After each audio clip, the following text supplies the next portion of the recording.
This is the photo op. This is, as you can see, let's listen.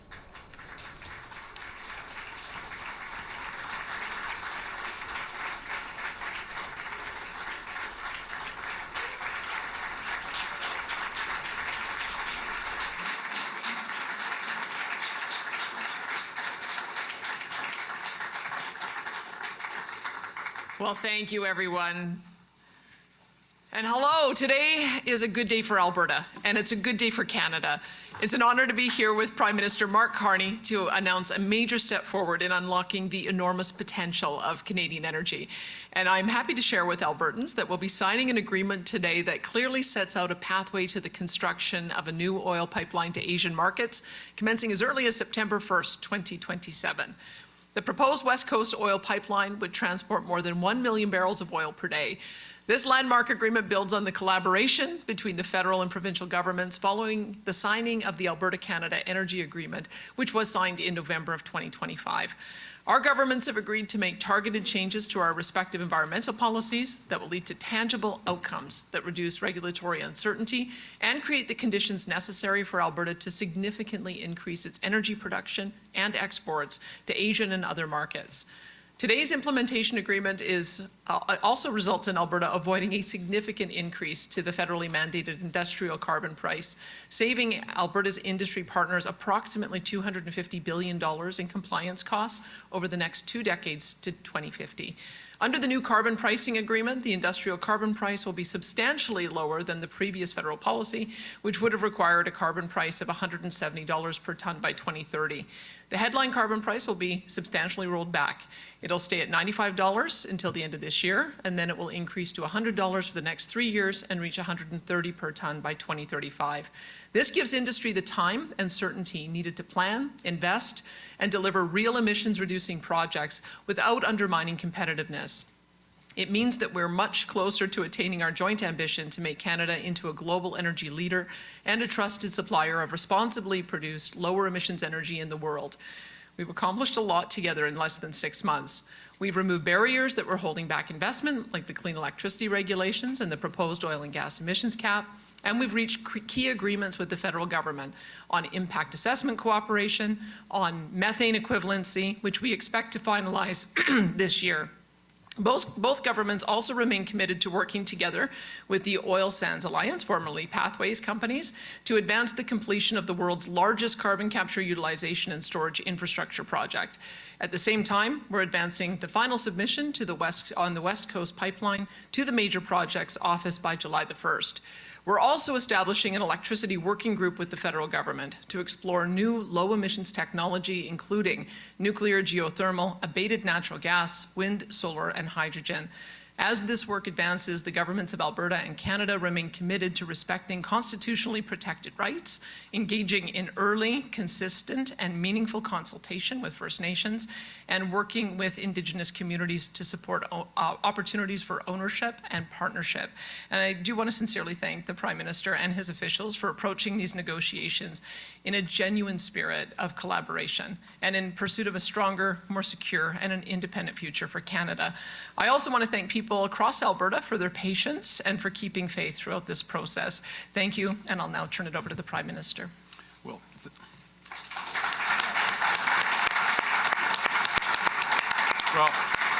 thank you. To be clear, I was clapping for the Premier there. I wasn't clapping for myself. I want to thank you, Premier, on behalf of the people of Canada and behalf of my colleagues, both in Parliament and my officials and your officials, for the cooperative spirit and the hard work to get us where we are. As you said, we've accomplished a lot in the last 6 months, and we've accomplished it together, and I think that's the important point. You know, last week, the head of the International Energy Agency, Rafi Boudjikanian, visited Canada, and he spoke about the most important commodity in the world, something that Canada has in abundance, something that we're building today, and that's trust. Trust to double the reliable and affordable energy available to Albertans. As the Premier just said, drawing on all the resources of this great province, natural gas, renewables, extending potentially out to nuclear, geothermal, and beyond. We're building trust of investors, that Alberta and Canada are reliable and attractive destinations where opportunities are plentiful, the rules are clear, and one project means one review. The trust of Asian countries who want our energy because they know that we are a safe, stable, reliable partner in a world that is anything but. Today's implementation agreement is comprehensive and it's interconnected. It covers, amongst other things, regulation, markets, methane, renewables, and carbon capture. It includes, as you just heard, Alberta's commitment to submit a comprehensive proposal for a bitumen pipeline to Asian markets to the Federal Major Projects Office by Canada Day, by July 1st this year, and Canada's commitment to pursue the designation of that proposal as a project of national interest under the Building Canada Act by the 1st of October. Now, earning trust, as we all know, it requires more than just ambition. It requires partnership and it requires cooperation. Cooperation that respects our duty to consult and ensures Indigenous economic benefits and opportunities for co-ownership exist in every project. Cooperation that recognizes British Columbians should share in substantial economic benefits from projects that impact them. And cooperation that will create tens of thousands of high-paying, rewarding, not just jobs, but careers across the skilled trades, engineering, and beyond. And today's agreement is also about creating a better world for our kids and our grandkids through major investments that will help put Canada on the path to net zero.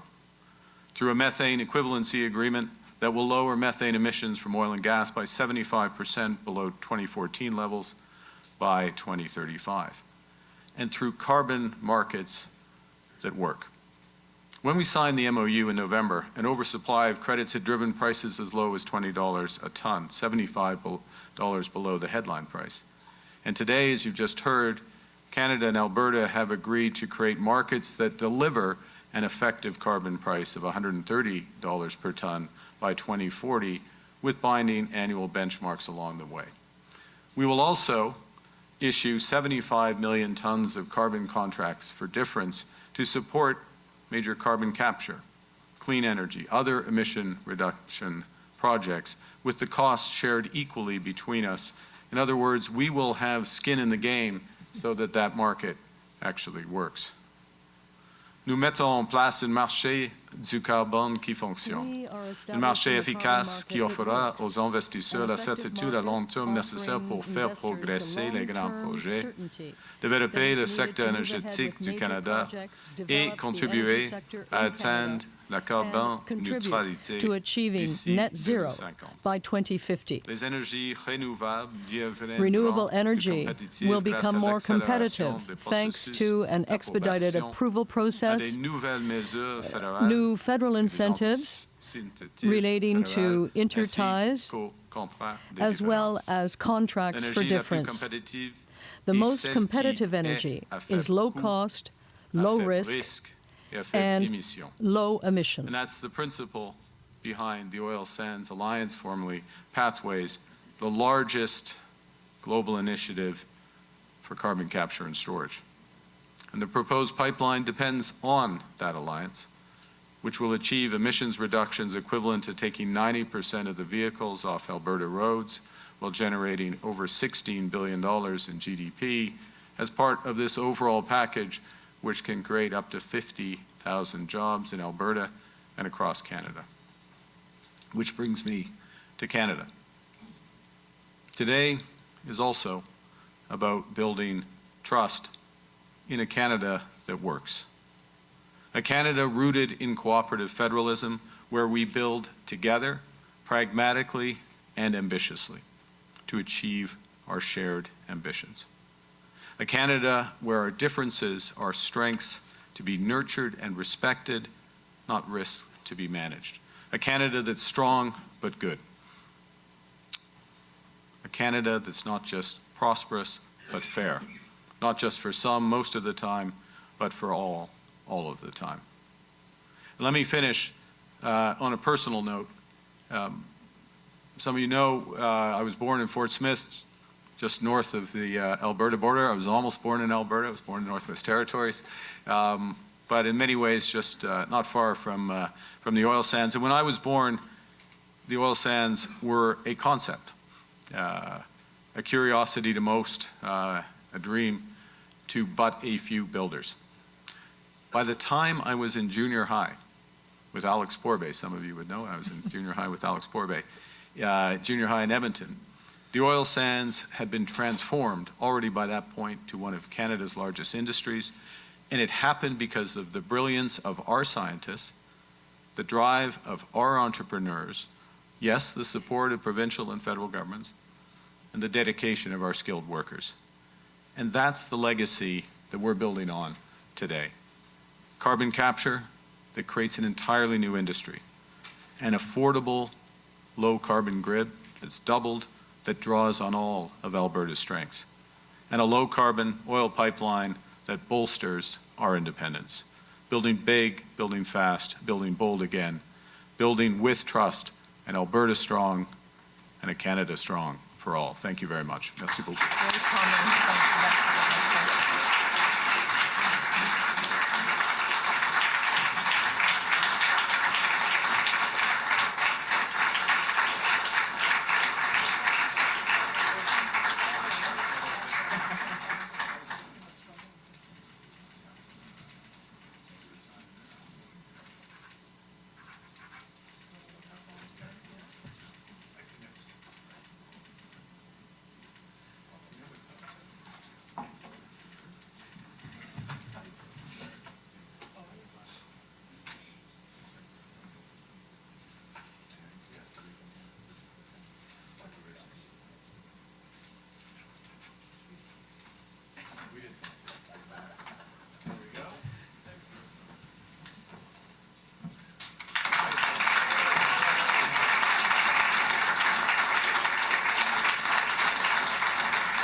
There. Now we're going to go back to work. You have been watching a key moment, a good day, according to the Alberta Premier, the Prime Minister, Mark Carney, live in Calgary, signing an energy agreement, energy and climate agreement, where that could be the next key step in building another oil pipeline to the West Coast, 1 million barrels per day to Asian and other markets, as we heard the Premier say, committing to a new price on carbon of $130 by 2040. We heard the Premier thank the Prime Minister for bringing a genuine spirit of collaboration. The Prime Minister thanked the Premier on behalf of the people of Canada that a lot has been accomplished since that Memorandum of Understanding was signed 6 months ago.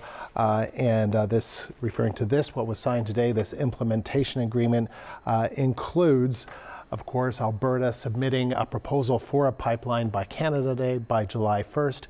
And then to the National Major Projects Office, and then by October 1st, that would be deemed a project of national interest that could see a pipeline being built by September of 2027. So the CBC's Rafi Boudjikanian has been listening in. He joins us now live from Ottawa, so a few numbers, some key dates, but both the Premier and the Prime Minister saying this is a key moment in potentially another pipeline to the West Coast being built.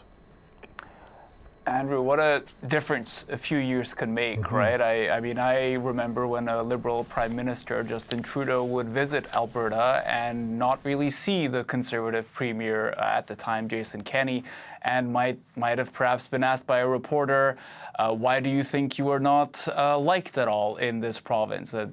I remember this because I asked him that question when I was based in Edmonton at the time, and the former Prime Minister just sort of said, well, you know, Alberta's been through a lot of tough times with the energy ups and downs, the markets, and so the climate that people are in with this uncertainty is understandable.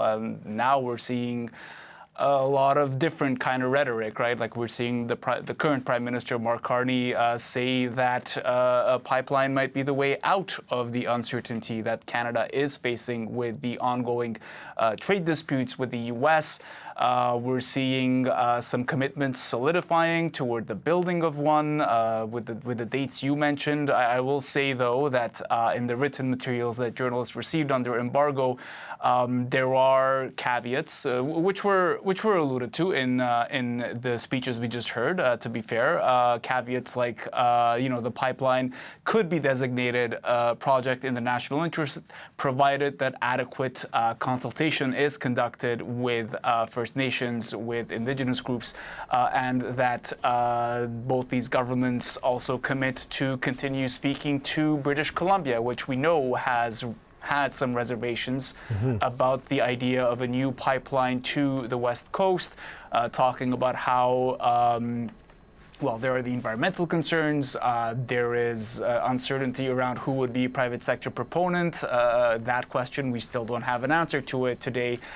We heard in an embargo tech briefing earlier today that Alberta is the proponent, which is what Alberta has previously also said, but that they're still working on the piece of finding a private sector proponent. We also know that some folks in the Liberal caucus are leery about what's been announced today. The Climate Caucus is supposed to be meeting this afternoon to be discussing how these new targets might gel with Canada's emissions reductions targets overall. As you said earlier, we know both Danielle Smith and Mark Carney have media availabilities this afternoon, so there will, of course, be plenty of questions for them on these fronts. Because, we've been reporting on this. He also said, just bringing up British Columbia, that British Columbians need to share a substantial benefit. So that was said by the Prime Minister. And the whole question of routes to the North Coast, there seems to be, maybe, I don't know, a backing off on insisting on that. Maybe accepting that a southern route is more feasible. And also we should just mention, Rafi, this is different than what was proposed before in terms of an agreed upon carbon price, right? Yes. So this is sort of kicking the can down the line, because the federal government had previously said by 2030, so just in a handful of years, $170 per ton. Now we're seeing the amount reduced to $130 and go to 2040, so a decade's delay. So I take it that when we hear, some Liberal caucus members are concerned about meeting the emissions reductions targets, that is linked to this idea that the overall number is lower and further than what it was. It is an increase, however, from what Alberta had frozen the industrial carbon price to last year, which was $95 per ton. Rafi, thank you. The CBC's Rafi Boudjikanian live in Ottawa. Duane Bratt is a professor of political science at Mount Royal University in Calgary. He was watching this all unfold. He joins me now. So, Duane, what do you make of this moment? I think it is a big deal. Anytime you have the Prime Minister and the Premier of Alberta sitting together, or in this case standing together, all on the same page on something like energy and the environment, that's an important step. This builds on the MOU that was signed in November. There were details that had to be worked out. In advance of this, they'd already worked out details on impact assessment by having a one review process.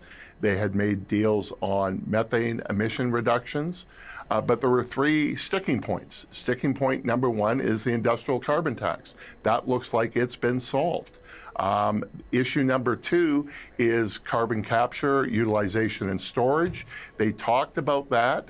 They said that all the actors, Alberta government, Canadian government, private sector, are on the same page, but no details about the financing of that. Mark Carney had said before, he didn't say it today, maybe he'll say it in the press conference, that deal over carbon capture is essential and required for an oil pipeline. And so while they may be on the same page, where they disagree is the amount that each side is paying. And that's a really important detail. And then on the issue of the pipeline, the government said that a submission is going in by July 1st. We know the Alberta government is going to be the lead proponent on that, but we know nothing else. We don't know who else is involved in the project. We don't know a route. We don't know a process. We have a vision of a plan. But that's not to negate, I think, a lot of productive stuff that happened in the background that led to this moment, and particularly in industrial carbon tax. And I do want to respond to something that Rafi said about, well, the increase is only going from $95 to $130 a ton. It's going to be phased in over a much longer period of time. This is a reduction from the anticipated plan during the Trudeau years of going to $170 by 2030. That is all true, but as Mark Carney emphasized, there's often been a massive gap between the stated retail tax and what companies were actually paying because of a whole series of credits and accounting likewise. So if you can close that gap, even if the retail price is lower, but companies are paying more, that's the important point. That is an absolutely important point. What do you make of some of the timeline of all of this, that this could lead to the construction beginning in September of 2027, so just 18 months from now, less than 18 months from now? That is rapid, and one of the keys is going to be around Indigenous consultation. We do know that previous pipelines, the Northern Gateway, ended up getting blocked because of a failure to properly consult Indigenous bands, and the Trans Mountain pipeline was significantly delayed for that very same reason. Now, I would hope that pipeline companies have learned from those two experiences and would do this in a better way. Unfortunately, on an unrelated matter, we saw yesterday the Court of King's Bench quashing a separatism petition because of a lack of the duty to consult. This is going to cause problems, I think, for the Alberta government moving forward on a pipeline. Even though they're two completely different ideas, they're still going to have to negotiate with Indigenous bands, and I'm not sure there's a lot of trust right there right now. Good point, Duane. Duane Bratt of Mount Royal University, live in our Calgary studio. Thank you. And more on that breaking news from Calgary. Prime Minister Mark Carney and Alberta Premier Danielle Smith have just announced and signed a significant new carbon pricing deal. The agreement is seen as a major step towards building a new bitumen pipeline to the BC coast. Danielle Smith is set to take questions from reporters next hour, and we're expecting to hear from the Prime Minister later today. We will have extensive coverage on the story coming up here on CBC News Network.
Hello, I'm Andrew Nichols. This is CBC News Network. Prime Minister Mark Carney and Alberta Premier Danielle Smith were all smiles this past hour.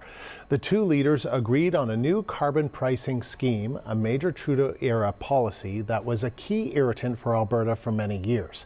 They have now cleared a hurdle that paves the way to a new pipeline from the oil sands to the BC coast.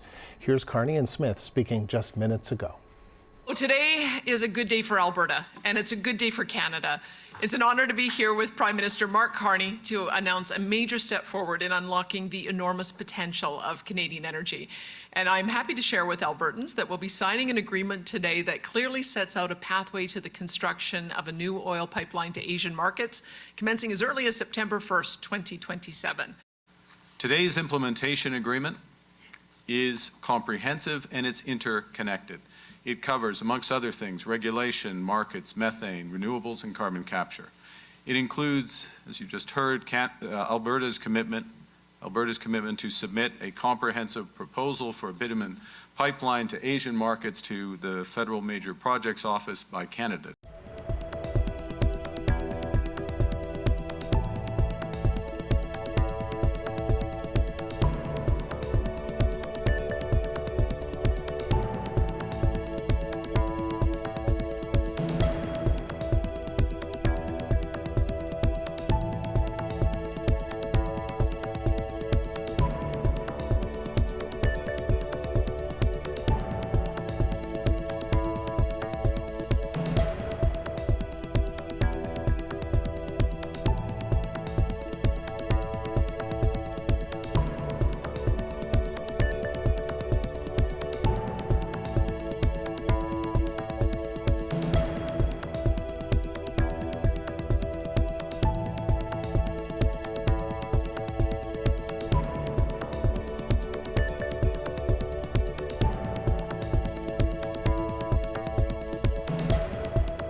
Because as you mentioned, that the timeline certainly would appear ambitious if, the Premier did say as early as September of 2027 is when construction of a new pipeline could begin.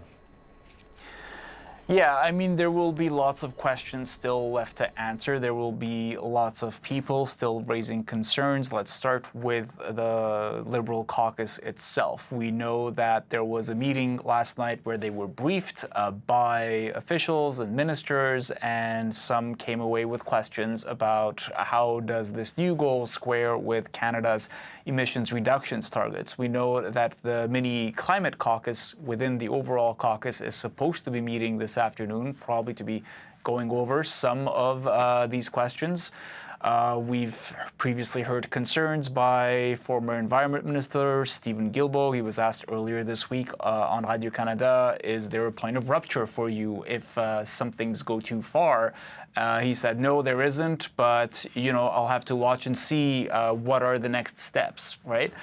And then, of course, the reason there would be consultation with Indigenous groups is because some have raised environmental concerns about a pipeline going through their jurisdiction. We've heard from British Columbia that they have issues along the same lines, and also about how there is no private sector proponent for this yet. But of course, it is a different time than it was just even a couple of years ago. Canada is facing a lot of economic hurdles, and proponents, that is to say, people who are pro-pipeline, not literally private sector proponent, because there isn't one yet, are saying that a pipeline is a way out of this economic uncertainty. Have a listen to Martha Hall Findlay, herself a former Liberal MP and now a professor.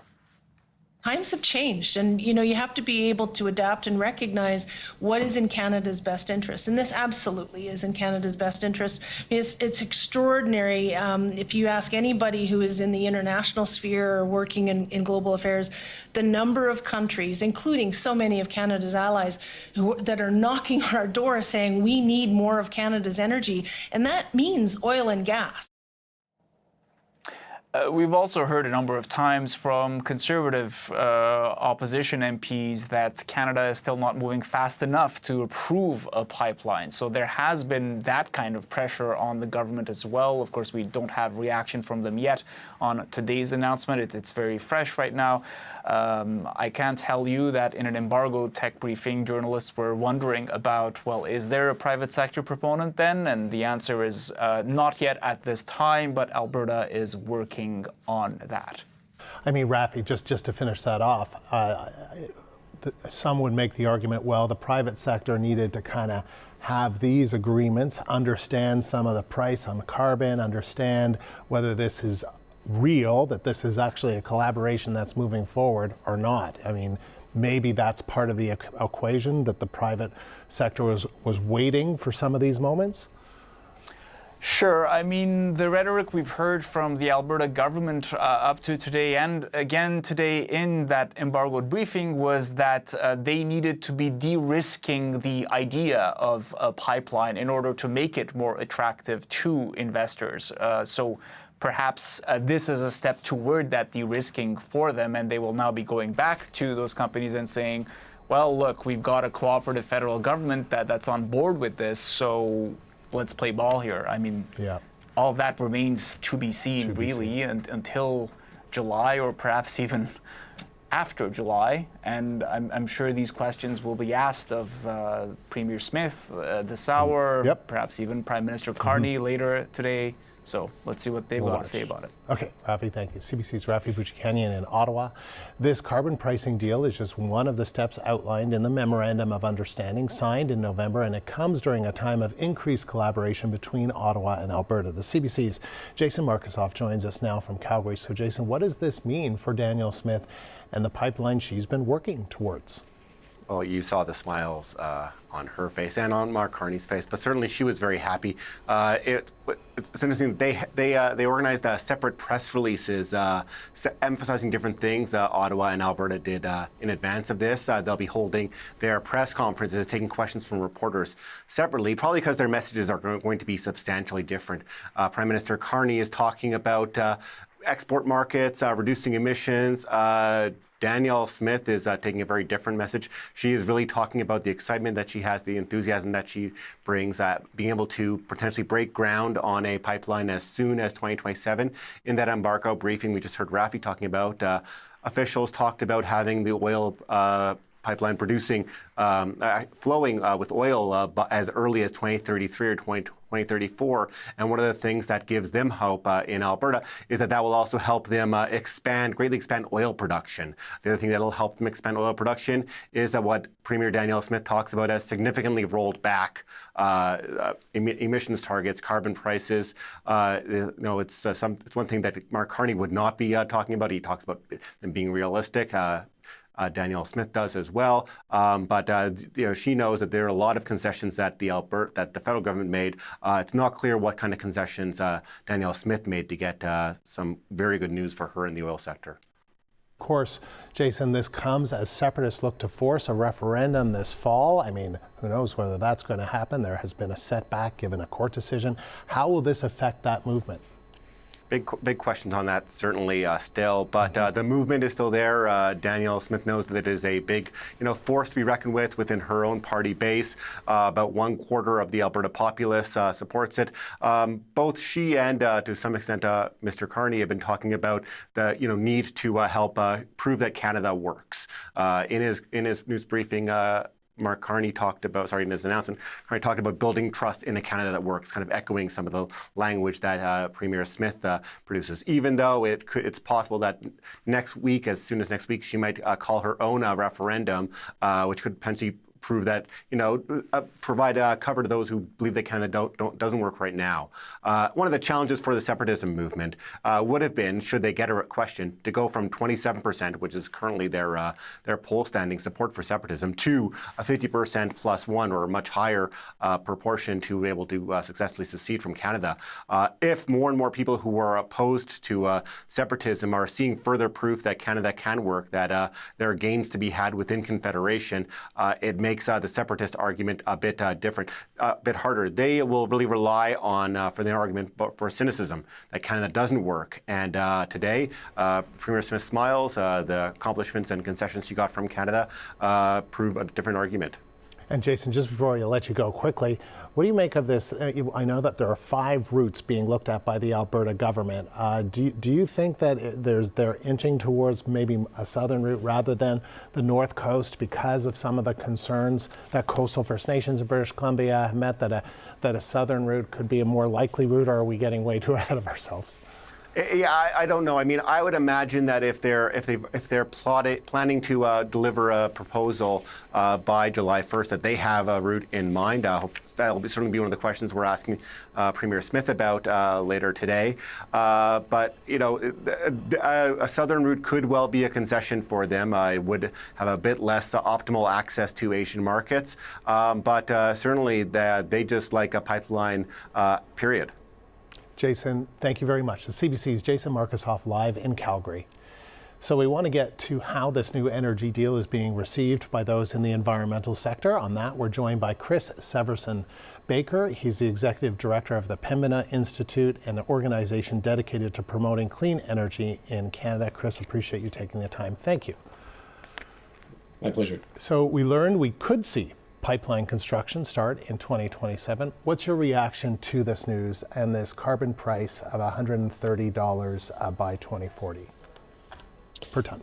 Well, when my Prime Minister Mark Carney introduced the budget in November of 2025, it came with a commitment to strengthen industrial carbon pricing. And keep in mind, this was after when, as a new prime minister, he had actually repealed a number of important climate policies that the Trudeau government had implemented, and he has not delivered on that promise. So this is weakening of the industrial carbon pricing regime. Nothing will happen to the carbon price regime in Alberta for the next 5 years, and then the plan calls for increases in carbon pricing happening starting in 2030. But of course, now we're talking about a different federal government and a different provincial government that far ahead into the future. So I remain sort of skeptical that this is going to result in the kind of certainty that industry has been pleading for around industrial carbon policy in this country. And the agreement between Alberta and the federal government is going to have an impact across the country in terms of how carbon pricing regimes work everywhere from coast to coast. Do you think it'll be different for Alberta than for other provinces? Is that what you're implying? No, it'll drag down the carbon price in other provinces to be aligned with what Carney has agreed to with Danielle Smith. And so, if that is the case, what does that mean for emissions targets? Well, it means that our global commitment is not achievable. We're going to be far off the mark, and the rest of the world is going to take notice of that. I think there's a lot of people in Canada and a lot of people in Alberta that want to see strong economic growth. They want us to see Canada be a strong international provider of fossil fuels, but also meet climate commitments. And this does not enable Canada to meet its international climate commitments. And essentially, it's sort of going back to the drawing board. Especially for the oil and gas industry itself, right? So the deal that was struck many years ago between industry, environmental organizations, and the Notley government included an industrial carbon price that would increase over time, and it would ultimately result in the oil sands industry implementing decarbonization projects to bring down its emissions. Mm-hmm. We're not going to see that for at least the next 15 years as a result of this new policy. What about when the Prime Minister has said in the past, no pathways, no pipelines? So he's referring to carbon storage. We heard today them saying they're going to be working together on carbon storage. Do you have hope there? I don't. The only way that we would see that Pathways project happening is if industrial carbon pricing had indeed been strengthened.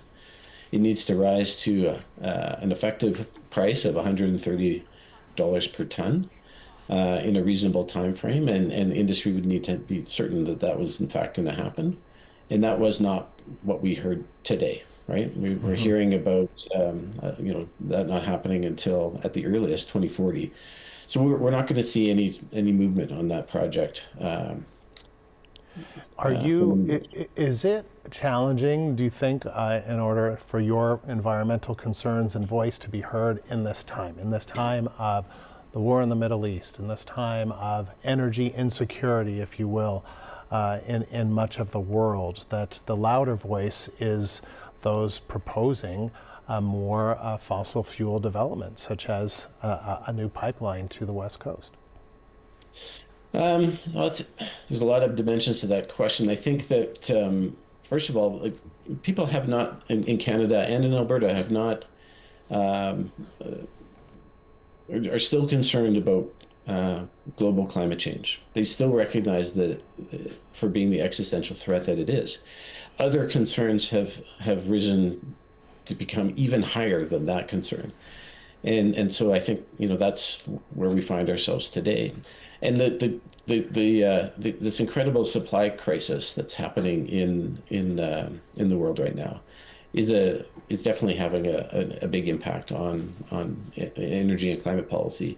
In other countries, it's resulting in them countries dropping their plans to build more natural gas facilities because they don't want to be beholden in the future to international suppliers of natural gas. It's resulting in a more rapid uptake of electric vehicles. Mm-hmm. And so where other countries are moving really quickly into an electrified future, other countries like Canada are seeing a short-term opportunity to take advantage of these high prices. But we also want to be competitive in that future world that is largely powered by electricity and demand is electrified. And we're going to start we already are feeling it, and we're going to feel it for a very long time, higher prices for gasoline, diesel, and natural gas as companies in this country increase export capacities, right? Exposing us more and more and more over time to those very high international prices. And so there's going to be a strong drive in the not too distant future to really try to move away from using fossil fuels in every part of our day-to-day lives. And that's probably, and that will drive emissions down. But for today, we're sort of, what we're experiencing right now, I think, is a reset when it comes to the climate policies that affect the oil and gas industry, and something else is going to have to be put in place if we want to bring those emissions down. Chris, thank you. Chris Severson-Baker is the Executive Director of the Pembina Institute. As we've been reporting, the signing of this deal between Ottawa and Alberta seemingly clears the way for the construction of a bitumen pipeline to the BC coast. Let's bring in the CBC's Leanne Young, who is in Vancouver. So Leanne, have we heard anything yet from British Columbia on this deal? Well, Andrew, the request is into the Premier's office. We haven't heard back from him quite yet, but this is an issue that he's been talking about for several days now, just this idea of this pipeline and this latest news about the carbon pricing, something that he's been questioned about earlier in this week. But I'm sure it's something he's watching very closely along with everyone else in Victoria, asking the question, what about us? What does British Columbia get out of it? As we heard the Prime Minister say, that there should be significant economic economic benefits for British Columbia, but we just don't have the details of exactly what that means at this point. So news of this deal has been reported for several days now, you know, on your show, across CBC and other media, and BC's Premier has been asked about it, and he says he's been pretty consistent with his response. What he feels is an unfair competitive advantage for Alberta, which leaves not just British Columbia, but the rest of the country, he says, at a competitive disadvantage. So take a listen to what he had to say. It seems as though there's a possibility that this policy is being adjusted for a single province. I'm curious about what the federal government's perspective is, if this is in fact what the plan is. We are in direct competition with Alberta on certain projects. We will not be in a competitive position if Alberta has a special federal carbon price that the rest of us don't have access to in the rest of Canada. So as you heard there, that was a clip from Wednesday, and we heard from him again yesterday. It sounded like that's kind of when he got some more details about this deal. And, you know, we've reached out to his office this morning. Hopefully we will be hearing from him later in the day. And Leanne, there's been plenty of tension between British Columbia and Ottawa over the past few months. Tell us more about that. Yeah, Andrew, you know, this all kind of started around when this MOU discussion started, and EB has repeatedly pointed out that how he felt that BC was being left out of these discussions. He called them secret, and he said in no uncertain terms that he's against this pipeline, this potential proposed pipeline, and at one point he called it imaginary, he called it a fictional pipeline, and just about at every press conference he's been questioned about it. He's pointed out the fact that British Columbia, he says, has 35 projects, which he says are very real. Meanwhile, this proposed pipeline project in Alberta, he says, doesn't even have a proponent about it. So he's certainly not happy. And he says that BC should be getting the same level of attention. And he's called this Alberta deal with Ottawa a special treatment. And as I mentioned, even with this latest carbon pricing deal that was signed that we heard about just now, it sounds like he didn't really get all of that information until really yesterday. And so perhaps that's why we haven't quite heard from him yet, that he's still digesting some of that information. He did say yesterday during this press conference where Energy Minister Tim Hodgson was here as well, he says that he's set to meet with the Prime Minister again next week and hopefully flesh out some more of what these so-called economic benefits may be for British Columbia. So we'll wait and see what he has to say later today and perhaps even into the next days and weeks to come. Yeah, the Prime Minister saying British Columbians need to share substantial benefits from all this. That's what Mark Carney had to say. Leanne, thank you. The CBC's Leanne Young, live in Vancouver. We're looking live again at Calgary. We're set to hear more from the Alberta Premier following her energy deal signing with the Prime Minister. Danielle Smith is expected to speak in about 20 minutes. We will bring you live coverage when she does. Also ahead, we'll get analysis from CBC's chief political correspondent, Rosemary Barton. She joins us live from Ottawa next here on CBC News Network.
I'm happy to share with Albertans that we'll be signing an agreement today that clearly sets out a pathway to the construction of a new oil pipeline to Asian markets, commencing as early as September 1st, 2027.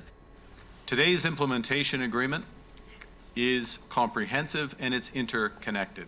It covers, amongst other things, regulation, markets, methane, renewables, and carbon capture.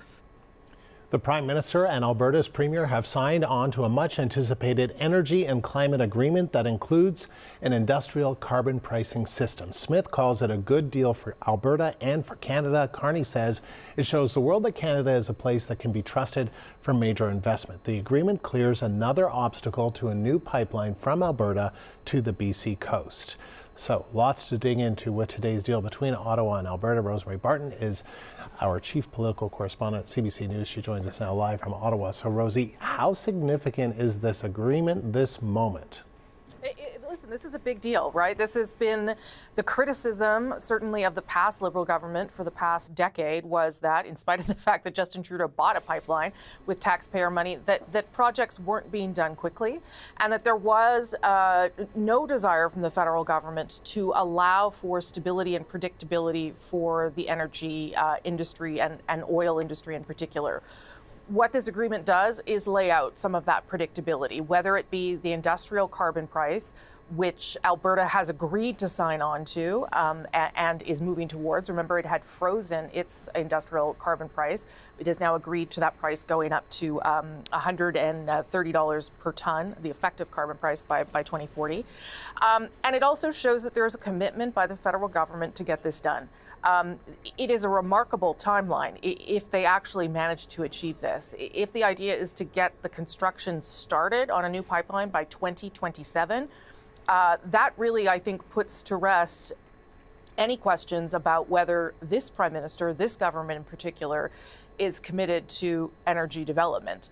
What it doesn't put to rest, and I think where the questions now turn, is what is this government's commitment to fighting climate change? And on that front, there are lots of questions. When we asked in the briefing we had earlier with public servants, what can you show us about the modeling for reducing greenhouse gas emissions in Canada going up to 2030, 2035, and that promise of net zero by 2050, they had nothing to share. I would assume they have the modeling, but we simply don't know how all of this will play into the fight against climate change.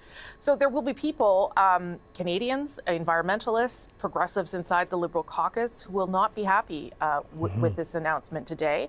But on the flip side, Andrew, there are people who have long believed that Canada has not tapped into its potential and its economic growth, and that this will go some way to doing that. Yeah, I was thinking about the Stephen Guilbeaus of Mark Carney's caucus. He's the former environment minister who resigned over this memorandum of understanding from cabinet. He's still a Liberal MP. What does it do to people like him in Mark Carney's government? Yeah, the Climate Caucus, of which Mr. Guilbeaus would be a member, is meeting this afternoon. I'm also told that MPs were briefed last night, sort of on the broad strokes of this agreement. I think it's right to point out that it's not just this agreement, right? It is a series of steps that the government has taken over the past number of months, in the past week or so, more particularly. The commitment yesterday on the electricity grid, which would also open things up to the use of natural gas further. The decision to put into permanent legislation some of the changes that were made under C5, which would allow the government to water down, skirt around regulations protecting species at risk and other environmental regulations. It's all of those things compounded that may cause the Prime Minister some headaches within his own caucus, and may cause him some problems within what is still his political power base, and that is Quebec, where the issue of climate change remains top of mind for many people, and where many Quebecers don't see that another oil pipeline is needed, where that's not really part of the conversation. So those are sort of the things I think we have to watch for politically moving ahead. But again, this is a Prime Minister who is still incredibly popular amongst Canadians, and who finds himself at a moment in time where there is an appetite, frankly, for Canada to move on some big things. And perhaps the hope here, Andrew, is that by moving on these things within the first year of being Prime Minister, he can kind of put some of the criticism behind him and move ahead. What does this mean? Because this, I think, is looming large. They certainly didn't bring it up in that signing ceremony or in those brief remarks, but I'm sure there will be some questions to both the Premier and the Prime Minister about what this means for the separatist movement in Alberta, because there is a link between natural resource development and the separatist movement in Alberta. Yeah, they didn't bring up separation, but they brought up national unity and how the federation works. That is very much a part of the calculation here, at least for the federal Liberals, that at a time when the Premier is allowing a referendum to go ahead, that she is not championing, but that she is not turning away from either, that there is a need to demonstrate to Alberta that this country still works and that it is interested in doing things that help Alberta further succeed and flourish, something that frankly benefits the whole country, let's be honest. I think it would be wrong to assume that it is only because of that. Obviously, there's a whole bunch of factors at play, but for sure that is part of the Prime Minister's thinking here. I think what we don't know, and I've heard you ask this question of others through the afternoon, is whether it will make any real difference. You know, if the Alberta government is now appealing the court decision to allow this petition to be declared valid and the referendum to go ahead this fall, is any of this evidence enough for that group of people who believe that separation and independence is needed? Is any of this enough to demonstrate the contrary? You and I have seen this movie before in Quebec, and it's generally more than just, you know, one moment in time that is needed to convince people that they haven't been sort of let down by their federal government over decades and decades. But that is inevitably in the back of the mind of both the Premier and the Prime Minister. And I think, you know, maybe pushing the timeline a little bit in a way that we wouldn't have expected, because I think that is the most extraordinary part of this. It's not just that they think they can get this done quickly. It's also that the federal government is readily backing it, you know, ready to approve a pipeline, ready to make it a project of national interest, with some caveats, of course, that a private proponent does emerge, and that the carbon capture and storage project, the Pathways Alliance, still happens in order to mitigate some of the emissions. But if you wanted a sign about whether the federal government wants a pipeline, I think today you got it.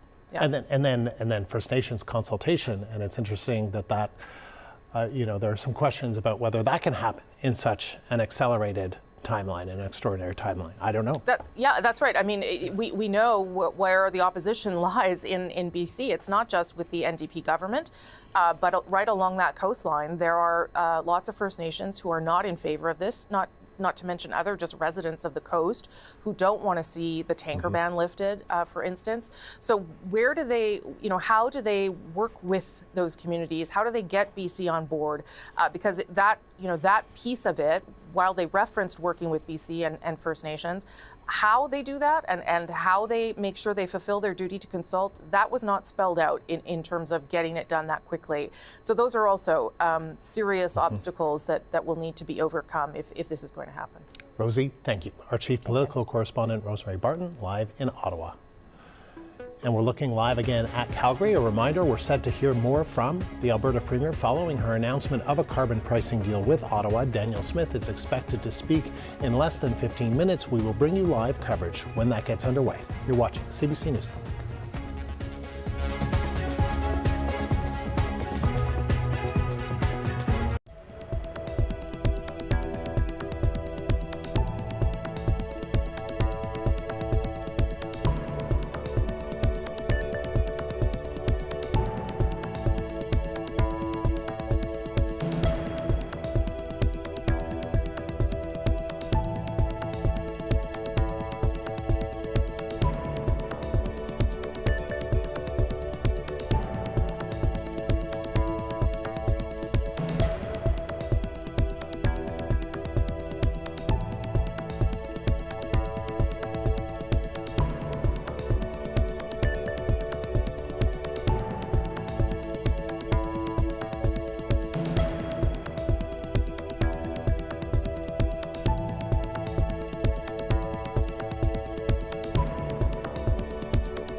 Here's a live look at Calgary. In just a few minutes, Alberta's Premier Danielle Smith is set to speak after signing a new carbon pricing deal with Ottawa. The agreement helps clear the way for a pipeline to the West Coast.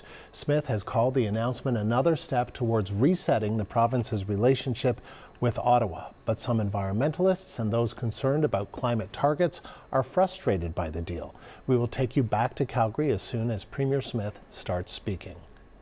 Ottawa's handling of natural resources remains a central issue for Alberta's separatist movement. Nearly 300,000 signatures have been gathered in support of a potential independence referendum, but any vote is now on hold after a judge ruled Indigenous communities were not properly consulted on a process that could have significant implications for treaty rights. The Alberta Premier says her government plans to appeal the decision, and the CBC's Tricia Kindleman joins us now with the latest on the separatist movement and what role a deal between Ottawa and the province could play in all of this. There have been so many developments over the past couple of weeks. Every day, it seems. Tricia, walk us through where things stand right now. Yeah, absolutely. So like you said, things are sort of paused at the moment. It's unclear how today's deal could influence things. Rosie Barton kind of touched on it just before the break, that this could be a good indicator to some of the people who are sort of pushing this separatist movement, that there is still the ability for Alberta and Ottawa to be able to work together. But like we said, still a little bit time to see what that will all look like. Anyways, as we were talking about, that decision came down earlier this week, pausing those efforts, and it pointed to a failure to consult with those First Nations communities, as you mentioned.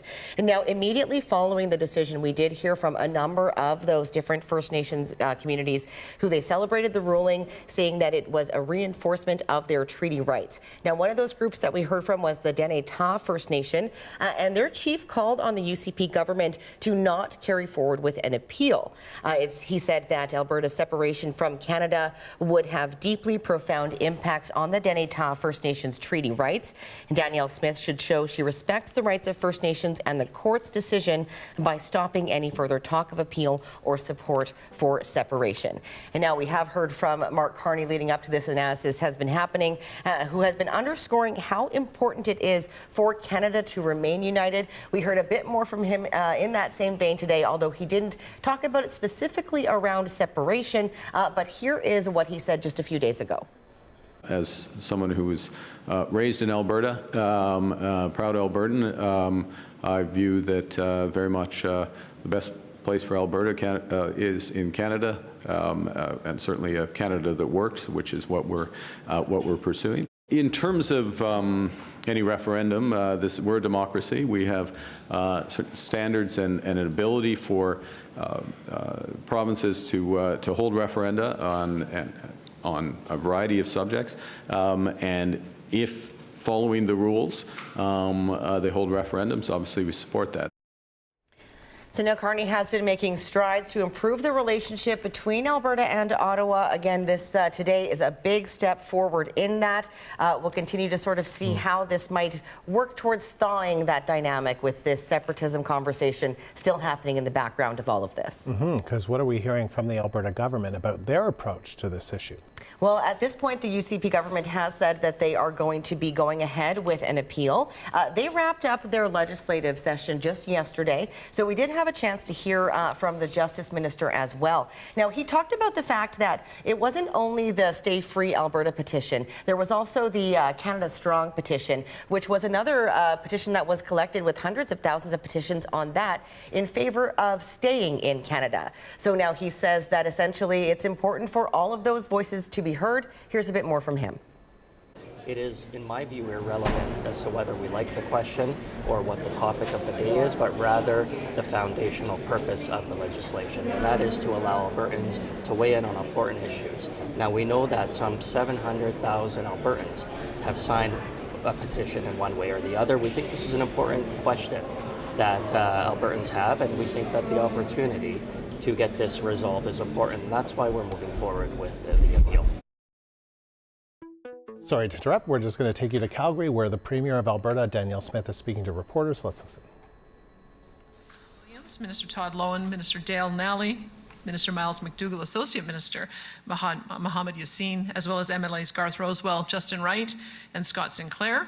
We also have Nancy Southern joining me from ATCO, Mark Poeska from ENMAX, we've got Pauline McLean from Capital Power, Candace Payton from Enhance Energy, Mike Rose from Tourmaline, Deb Yedlin, Calgary Chamber of Commerce, Stephen Buffalo, Indian Resource Council, and Dave Lamouche, Métis Settlements General Counsel.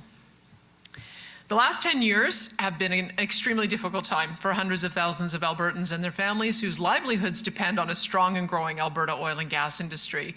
But today we're turning a corner. As I announced with the Prime Minister earlier this morning, I am thrilled to share that the agreement we signed today clearly sets out a pathway to the construction of a new oil pipeline to Asian markets, commencing as early as September 1st, 2027. The proposed West Coast oil pipeline would transport more than 1 million barrels of oil per day. This landmark agreement builds on the collaboration between the federal and provincial governments following the signing of the Alberta-Canada Energy Agreement, which was signed in November of 2025. Our governments have agreed to targeted policy changes that create the conditions necessary for Alberta to significantly increase its energy production and exports to Asian and other global markets. Today's agreement also results in Alberta avoiding a significant increase to the federally mandated industrial carbon tax, saving Alberta's industry partners approximately $250 billion in compliance costs over the next 2 decades to 2050. Under the new carbon pricing agreement, the industrial carbon price will be substantially lower than the previous federal policy, which would have required a carbon price of $170 per ton by 2030. The headline carbon price will be substantially rolled back. It will stay at $95 until the end of this year, and then it will increase to $100 for the next 3 years and reach $130 per ton by 2035. This lower carbon pricing gives industry the time and certainty it needs to plan, invest, and deliver emissions-reducing projects without undermining competitiveness. These milestones bring us significantly closer to building a West Coast pipeline, expanding our access to global markets, and creating jobs and prosperity here in Alberta and across Canada. Building on the landmark agreement reached in November 2025, Alberta and Canada have taken major steps to reduce regulatory uncertainty, expand market access, and advance critical energy infrastructure projects. And this work included commitment from the federal government not to proceed with a federal oil and gas emissions cap, abeyance on the federal clean electricity regulations in Alberta, agreement to advance an Indigenous co-owned oil pipeline to Asian markets, agreement on globally competitive industrial carbon pricing under Alberta's tier system, agreement in principle allowing Alberta to continue regulating methane under its existing system while achieving a 75% reduction from 2014 levels by 2035, impact assessment agreement to streamline project reviews, reduce duplication, and reinforce provincial jurisdiction, access to a West Coast port, and removal of greenwashing provisions in the Competition Act. The bottom line is that we're close to making Canada a global energy superpower at a time when energy security has become a top priority around the world. Getting a West Coast pipeline built will unlock the enormous economic opportunities waiting for us on the other side of the Pacific. And it will position Canada as the supplier of choice for the world's energy needs today, tomorrow, and for decades to come. Both governments also remain committed to working together with the Oil Sands Alliance, formerly the Pathways Group of companies, to advance the completion of the world's largest carbon capture utilization and storage infrastructure project. This has the potential to position Alberta as a global leader in the development and implementation of large-scale emissions reduction infrastructure through carbon capture utilization and storage. At the same time, we are advancing the final submission of the West Coast Pipeline to the Major Projects Office by July 1st. We're also establishing an electricity working group with the federal government to explore new low emissions technologies, including nuclear, geothermal, abated natural gas, wind, solar, and hydrogen. As this work advances, the governments of Alberta and Canada remain committed to respecting constitutionally protected rights, engaging in early, consistent, and meaningful consultation with First Nations, and working with Indigenous communities to support opportunities for ownership and partnership. And we'll continue to work with the federal government to keep this momentum going so that we can supply reliable and secure energy to our trading partners and deliver lasting economic growth here in Canada. I look forward to sharing more in the months ahead as we continue this critical work. Thank you, and for the media, I'm happy to take your questions.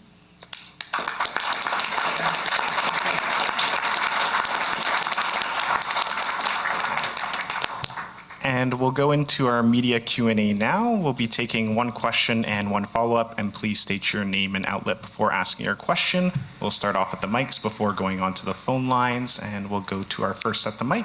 go ahead and ask a question. Hi, Premier. Matt Skase, the Globe and Mail. So the federal government and Alberta have both talked about the need for investor confidence to get a private proponent to build a West Coast pipeline.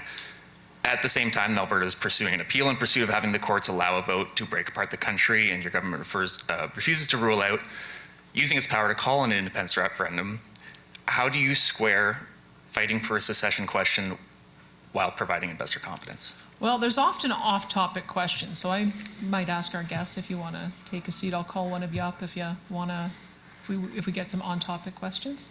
Yeah, sure. Just so you don't have to stand behind me making faces.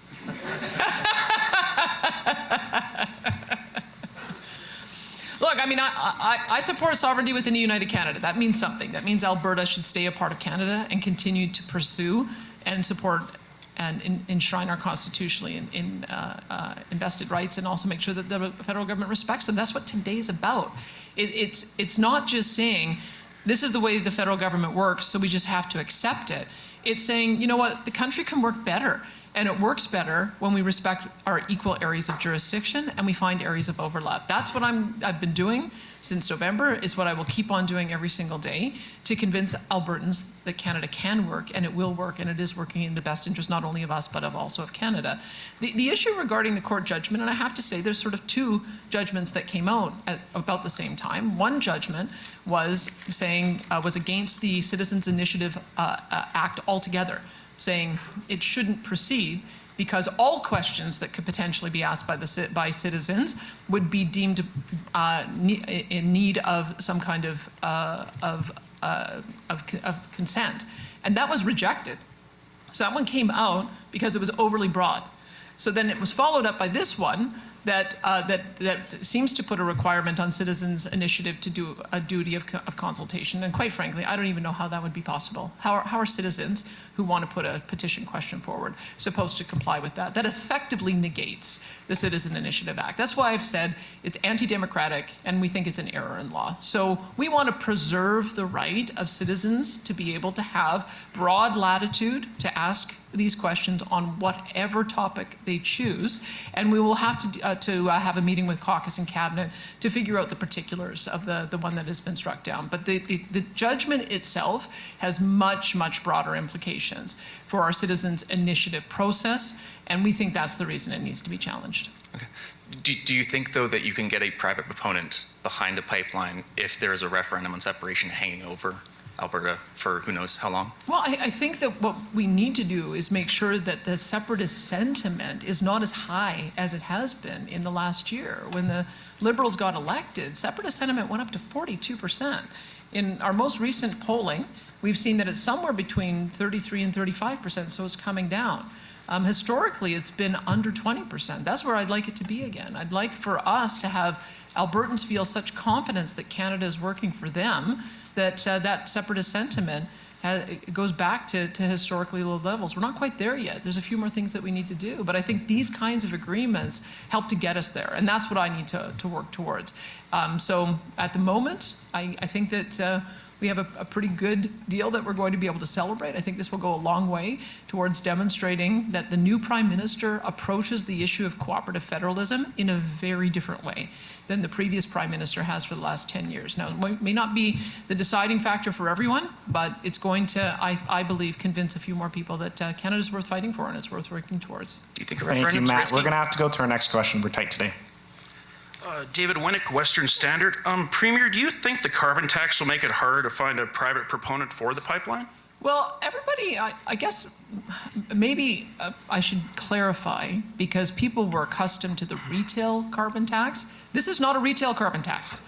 You will not see this on your diesel or gasoline or any of your fill-up bills. You will not see it on your home heating bill. That the federal government got rid of with a lot of pressure from us, other provinces, and of course the federal Conservatives. But this is an industrial price that has been on industrial emissions since 2007. We actually were the first ones to put it in place. We went to court, and the court determined that the federal government has the right to set a floor price. That's part of the overlapping jurisdiction that we have.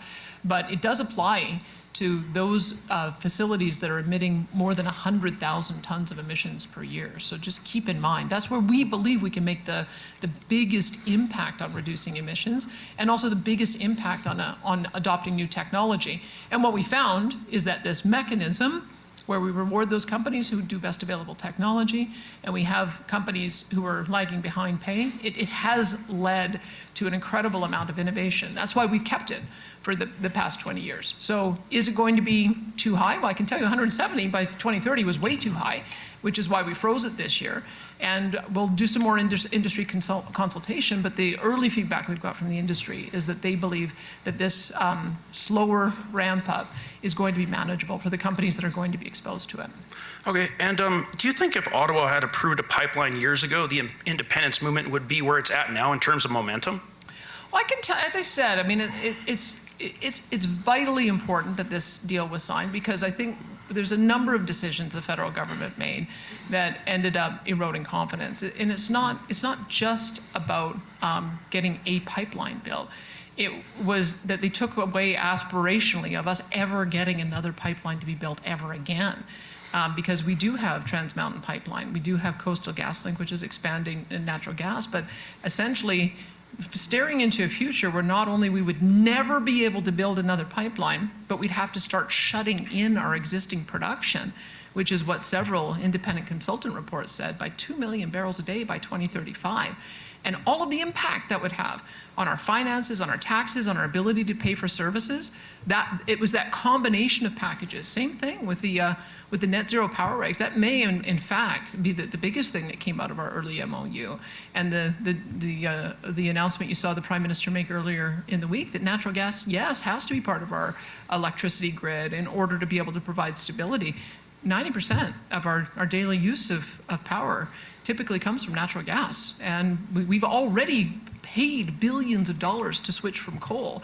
We know that solar, wind, and batteries are not able to continue fueling our continued growth. So that, to me, having that limitation was also causing some of the frustration. Frankly, I've also mentioned to the Prime Minister, people are frustrated at immigration policy that took place under his predecessor. I'm glad to see that he's making some changes there.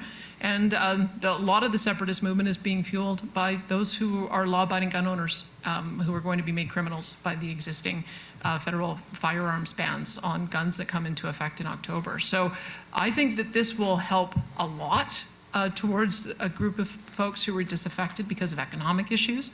I think some of the changes on immigration that we're going to be proposing in the fall will also help address some of the concerns, but I still think there's some other outstanding issues, and in particular the gun issue I think is a big one. Thanks, David. And we'll go to our next question.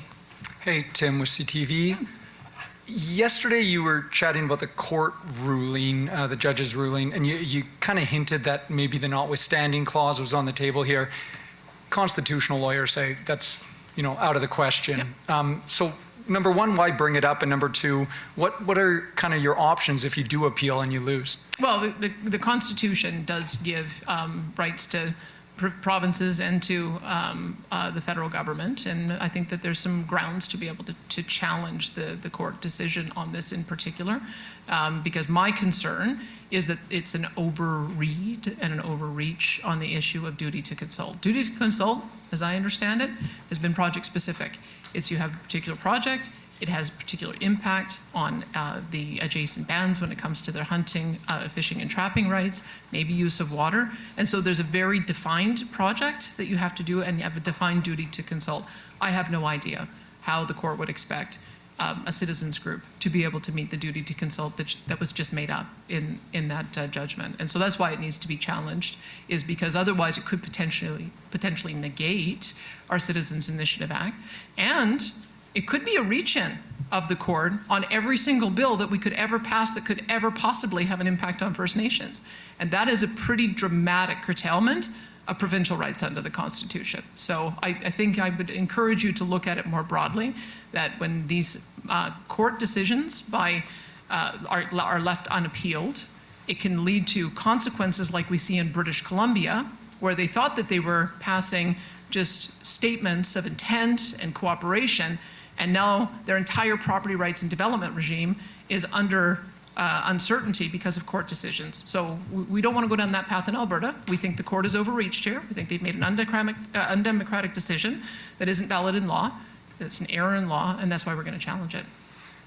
You've kind of downplayed the role of the courts here. I just want to know at what point, what ruling needs to come down, what appeal needs to be denied before you say that's enough? Or do we reach a point where you say, no, I'm ignoring this and this referendum can go forward? Well, Supreme Courts we honor those rulings, and that's what I think we have to understand, that a single judge appointed by Justin Trudeau can't override what 700,000 people in this province have said they want. I think that that's if you want to be a democratic government and run a democratic province, there has to be some deference of the court to the democratic process. I just don't simply believe that an unelected judge should be able to run roughshod over all of these democratic provisions, especially when we've been very clear as a legislature that we wanted the Citizen Initiative Act to be very permissive. We understand that if it comes to a point of implementation, there's a duty on us as government to make sure that Aboriginal rights are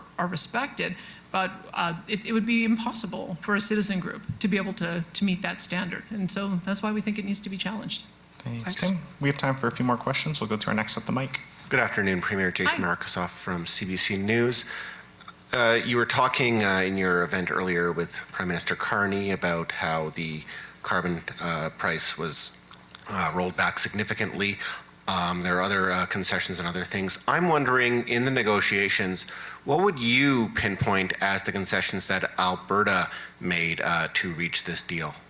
Well, I can tell you that even though we have a carbon price, if I had my druthers on what it would be set at, it would probably be somewhere around $50 a ton. Because if you look at some of the work of Ross McKittrick, he has indicated you could have actually a much lower carbon price and still send the signals to investors about and create an incentive market where they would move more towards emissions. But those are the things that we have to negotiate. The Supreme Court made a decision that the federal government has the right to set a floor price.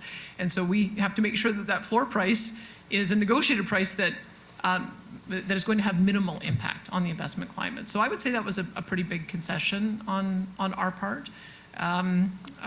The contracts for difference as well, like those are can bear the potential of some downside. I know the way that's supposed to work. So for instance, the way contracts for difference work in electricity is you guarantee the price is going to be 8 cents a kilowatt hour, and when it's above, which it was for some time at 32 cents a kilowatt hour, then we get paid. If it's below, as it is right now, about 3 to 4 cents a kilowatt hour, then we have to pay. And my understanding is we're paying about $100 million a year because our prices are low. So we know the perils of signing on to contracts for difference because it could go either way.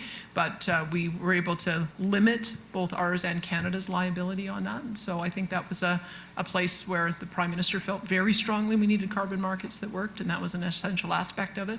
And so we came to a negotiation on that. But it wouldn't have been necessarily, since we've been bitten on them before, wouldn't have been my preference to have those kinds of agreements, but those are the kind of concessions you need to make.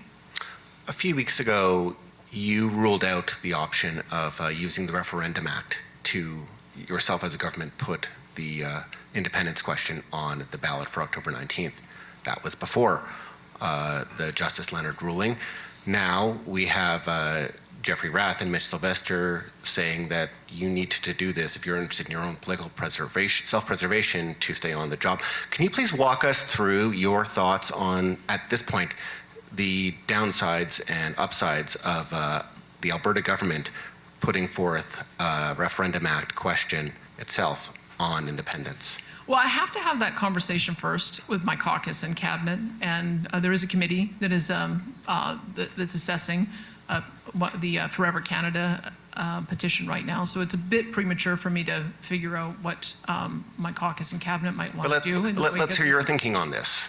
Well, again, my thinking is that we should be very permissive, and that citizens should have been allowed to put these questions forward, and then depending on what the outcome is, that's when government acts. And so we're still analyzing what the court judgment said. As I mentioned, we are appealing it.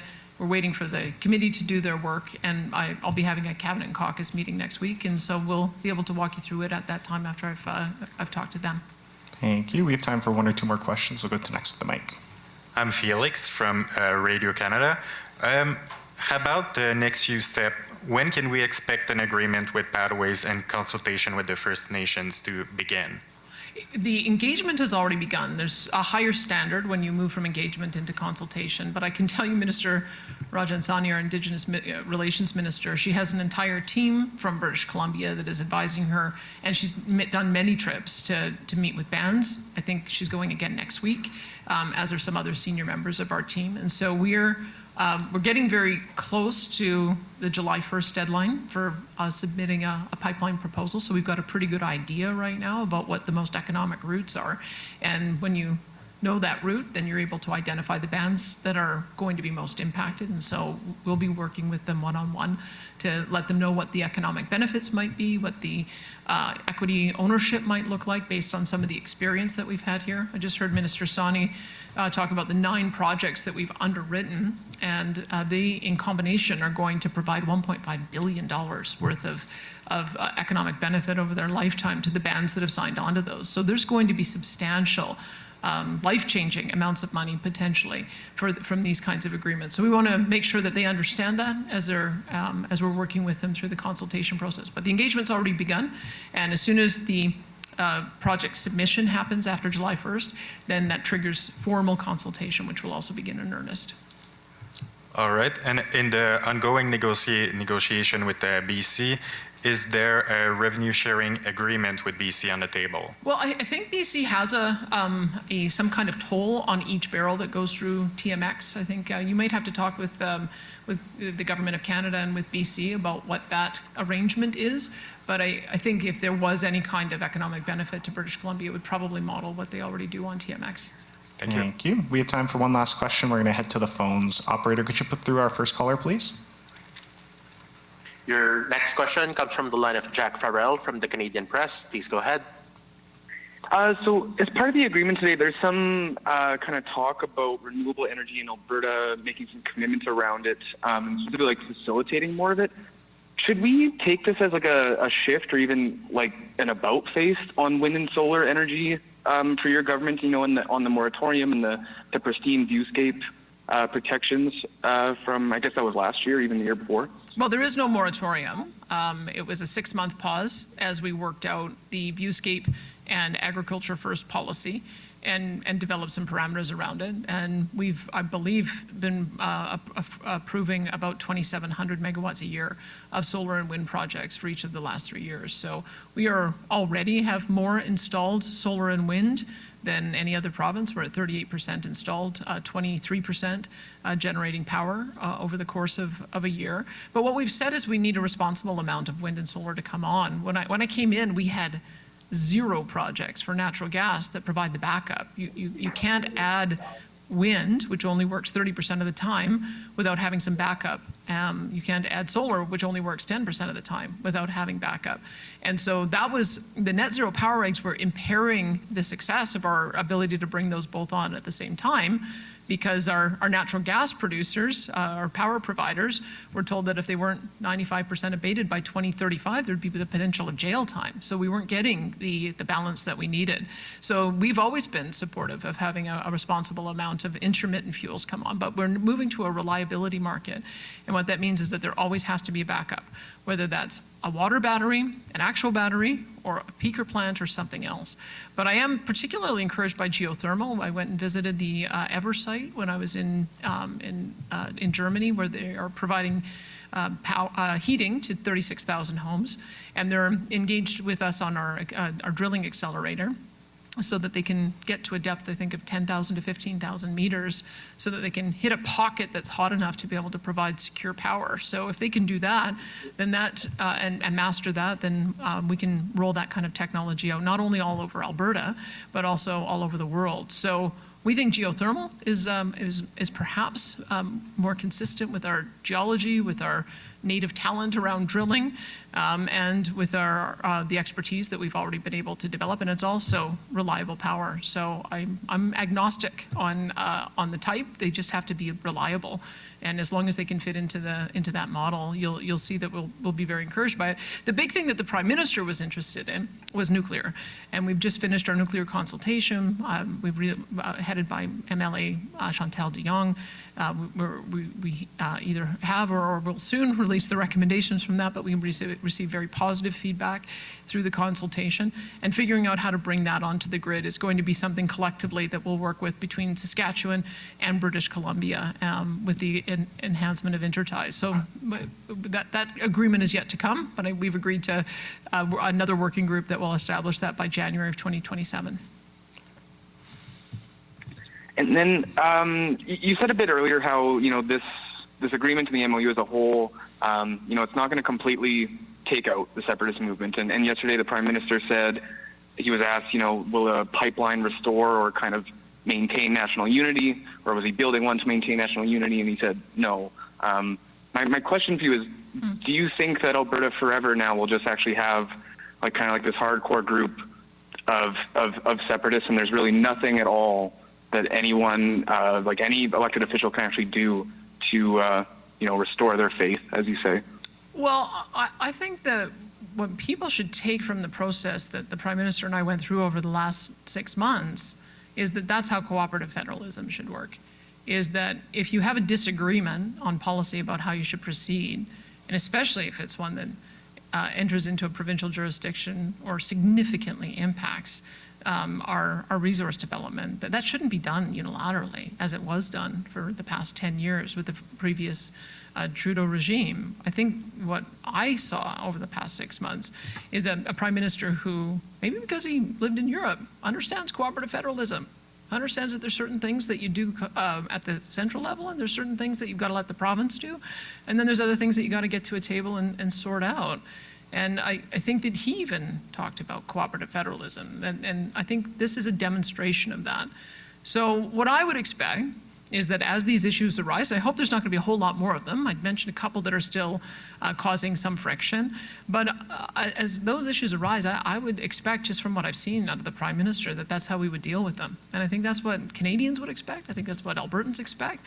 I think other provincial premiers appreciate that kind of approach. And I just wish that it hadn't got to this point. I just wish that this is the way that cooperative federalism had worked for the previous 10 years, because we might not have seen that anger and frustration and despair build up the way it did. So we're trying to win people back, decision by decision, to understanding that the country can work. And I think this is a good day for us to have done that. It's a good day for Alberta, and it's a good day for Canada. Thank you. That'll conclude today's press conference. Thanks, everyone. And you have been listening to the Premier of Alberta, Danielle Smith, speaking to reporters about an agreement that the Alberta government and Ottawa signed today. The Prime Minister in Calgary, who is also going to be speaking this hour, saying that the last 10 years under the previous Trudeau government have been extremely difficult. Today, we're turning a corner. We're close to making Canada a global and energy superpower. She was asked questions about Alberta separatism. She says she supports Alberta's sovereignty within a united Canada and that Alberta should stay in Canada. But she was critical of a court judgment, a court ruling just the other day against a petition, against an initiative by an Alberta separatism group to hold a referendum on Alberta leaving the country, calling that decision anti-democratic, an error in law, that there should be more deference to the people who signed those citizen initiatives, those petitions, that the court can't just run roughshod on the people. The CBC's Sam Sampson has been following along, and she joins us live from Edmonton. Sam, just some key takeaways for you from what we heard there. Well, let's start with exactly that court ruling that came down earlier this week. If you're watching at home and you're like, what the heck? I thought we were talking about pipelines and now we're talking about separation. It's all kind of wrapped up in one here, as you heard from the Premier. So that court ruling by Justice Shana Leonard earlier this week noted that Elections Alberta should not have given the separation movement the okay to start a petition to get separation question on a referendum because there was no consultation previously with First Nations, and she wrote in her decision that secession without consultation with First Nations could affect treaty rights.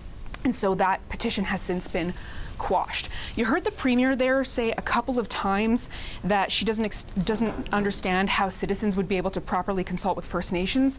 In fact, it would be the province's responsibility to do that consultation. So I just wanted to clear that up there initially. That's why we're talking about separation. That's why one of the first questions was, how could you expect to get a proponent if there's a potential separation question hanging in the air? On the proponent note here, it's important to note there is still no private proponent for the potential pipeline that could break ground, according to this agreement that was announced today, next September, which means that Alberta is still the proponent on paper until a private company says, sure, we'll sign up and we'll help pay for this. So that is a big question mark that a lot of people that we've already spoken with about this agreement have, particularly about the new energy agreement here. As well, you heard cooperative federalism. In terms of the separation agreement, this pipeline announcement, the hope here, the plan, essentially, is being touted as a way of this is how Canada should work, this is how we can make things better. And you heard the Premier say it herself. She hopes that this actually tampers down the separation movement. She said that it was at an all-time high during the last Liberal government's being in power. And now she hopes that because these supporters of independence can see that Alberta is getting something here, a pipeline potentially, that maybe that movement will be calmed down a little bit. A last thing I want to note here is, of course, First Nations consultation came up here. The language is an Indigenous co-owned pipeline to Asian markets. It's unclear what that means at that point. The Premier said that engagement has happened, but formal consultation will be triggered once the province's application comes down, and that deadline is July 1st. So we will see what that actually looks like. Remember, consultation doesn't necessarily have to equal agreement, and many different communities might have different opinions about this pipeline. We'll see what different communities have to say. Sam, appreciate your reporting. Thank you. That is the CBC's Sam Sampson live in Edmonton. I want to bring in Marg McQuaig-Boyd in our Edmonton studio. She is a senior advisor with Council Public Affairs. Before that, she served as Alberta's energy minister in Rachel Notley's NDP government. Marg, appreciate you taking the time. Thank you. Thank you. So you were listening to the Premier. What's your main takeaway from her remarks, particularly in the question and answer portion of that? I think it was a great announcement today, not just for Alberta, but for all of Canada. And I am glad to hear that it seems like there's a lot of cooperation between our government and the federal government. And so I'm overall excited and look forward to the plan on July 1st. So you think this is a good day for Alberta? It's a good day for Canada. Tell me why. Well, it shows some progress. You know, as mentioned, there isn't a proponent yet, but I would suspect there's been a lot of work going on, both in the Indigenous consultation space and with industry. And today's announcement gives some certainty and durability to the MOU, and now companies can go back and do the math and know what they're working with to see if it's economically viable for them to join in the project. What's your sense of that? Is it economically viable? We know now that it would be $130 per ton by 2040, you know, kind of going gradually up year over year. You know, I guess that's for the industry to answer, but I think it's a step in the direction that we're willing, you know, the governments are willing to work with industry to see what makes sense. And I think, you know, some of the other things they announced, like the 75% reduction in methane, is good for people who are concerned about the environment. So it looks like a whole package, and a lot of pieces of the puzzle are coming together. Still a lot of work to be done. MOUs are easy to sign, but now the work begins to make it a reality. What about a potential route to carry oil to the coast? How has that discussion been evolving? It was all about it needing to be to the north coast. I think that I've started to hear a little bit of softening or suggestion that there could be other routes. I've heard the same, and I've heard, more than once people talking about maybe a southern route, maybe along TMX, which would make some sense because they've done a lot of the work in TMX, a lot of consultation. Clearly, people along that route are in favor of pipeline construction and that kind of thing. So it would make some sense to me that they maybe go south first. Mark, what do you make, because it's all kind of tied together, about what the Premier had to say about the separatist movement, about this court decision quashing this petition to hold a referendum on separation because there wasn't proper consultation of First Nations? What do you make of her response to that, calling it anti-democratic, saying there needs to be more deference to the people? The court can't run roughshod on the hundreds of thousands of citizens that signed these petitions, whether to stay in Canada or to leave. Well, I'm not sure I'm in agreement totally with her rationale of appealing it, but I can highlight that Indigenous consultation is key to any project going forward. So not sure about how it fits in with the separatists so much, but it's super important. It's the number one thing that has to get done if this project is going to see some progress down the road. Is this pipeline important to national unity? Getting this pipeline built, is it important to national unity? I believe it is. As you have remarked, or other people have remarked over the last while, our world has changed a lot, and we need to pay attention more to our energy security. And this has really been highlighted the last year. So I think, as I said earlier, it's not just good for Alberta, but it's good for Canada in general. And I think it's a huge step towards us having some energy sovereignty. Is it good for the environment? Because there are those that have been very critical about this not being good for the environment, that this is a real pullback from some of the carbon pricing schemes that the previous government had initiated. Well, I think like anything, there's trade-offs, and some of the trade-offs were announced today. The 75% reduction in methane, some support. They haven't described what that would be to CCUS, and in particular the Pathways Alliance. So I think it's going to be a trade-off, as in anything, to say we're going to address some climate issues, but we also need to address economic issues and come up with a durable set of policies that are going to serve us well economically in the future. Marg, thank you. Marg McQuaig-Boyd is a former Alberta Energy Minister.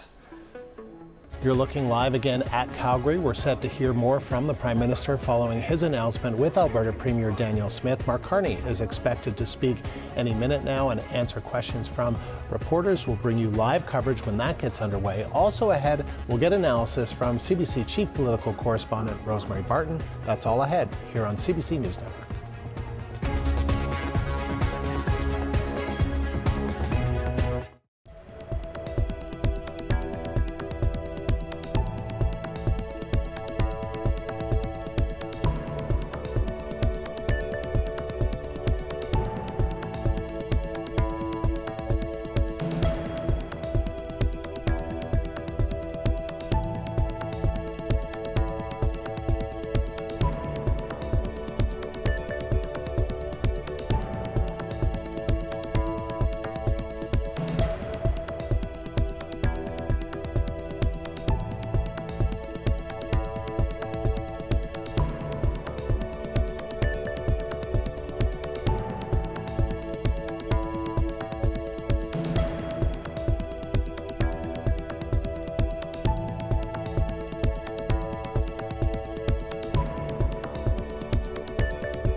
Here's a live look at Calgary this hour. Prime Minister Mark Carney is set to take questions from reporters after signing a deal with Alberta about next steps in their energy agreement. We will take you there live when the Prime Minister begins speaking. The two leaders agreed on a new carbon pricing scheme, a major Trudeau-era policy that was a key irritant for Alberta for many years. They have now cleared a key hurdle that paves the way to a new pipeline from the oil sands to the BC coast. But critics say it further erodes Canada's climate policy. Here's Carney and Smith speaking a short time ago. It's an honor to be here with Prime Minister Mark Carney to announce a major step forward in unlocking the enormous potential of Canadian energy. And I'm happy to share with Albertans that we'll be signing an agreement today that clearly sets out a pathway to the construction of a new oil pipeline to Asian markets, commencing as early as September 1st, 2027. At the same time, we're advancing the final submission to the West Coast pipeline to the Major Projects Office by July the 1st. Today's implementation agreement is comprehensive and it's interconnected. It covers, amongst other things, regulation, markets, methane, renewables, and carbon capture. It includes, as you just heard, Alberta's commitment to submit a comprehensive proposal for a bitumen pipeline to Asian markets to the Federal Major Projects Office by Canada Day, by July 1st this year, and Canada's commitment to pursue the designation of that proposal as a project of national interest under the Building Canada Act by the 1st of October. Let's bring in the CBC's Rafi Boudjikanian. He joins us live from Ottawa. So Rafi, tell us more about what's in this agreement and what certainly sounds like an ambitious timeline. Indeed, Andrew. So there were those two dates we just heard the Premier and the Prime Minister mention. July 1st for Alberta to submit their proposal, October 1st for Canada to designate it in the national interest. And then there's also September 2027, which is by which point we would expect to see groundbreaking for the construction of a new pipeline. A couple of caveats, though. The idea that Canada would approve the project in the national interest hinges on meaningful consultation with First Nations, with Indigenous groups, and also continued talks with British Columbia, the jurisdiction through which this pipeline would have to go through. There is some other stuff in the agreement, as CBC News had reported earlier this week. Alberta and Ottawa are agreeing to raise the industrial carbon price to $130 a ton by 2040. This is indeed an increase from what Alberta had frozen it to last year, which was $95. However, it is a less ambitious target than what Carney's predecessor, Justin Trudeau, had set overall, which was $170 per ton and way sooner by 2030. Yeah, and interesting to hear the Premier of Alberta saying if she had her way, it would be $50. So, you know, a compromise, if you will, between the Prime Minister and the Premier. How could this agreement play out in the months and years ahead, Rafi? Yeah, it's funny. Danielle Smith certainly called that a concession that she had to make to get to a pipeline. We know that there is, a little bit more momentum toward one, a little bit more willingness in this country, but there's also still some opposition. We know, for instance, the Liberal caucus was briefed last night by ministers and officials about what would be in today's announcement. Now, it's not abnormal for governments to brief their caucuses about what's just ahead.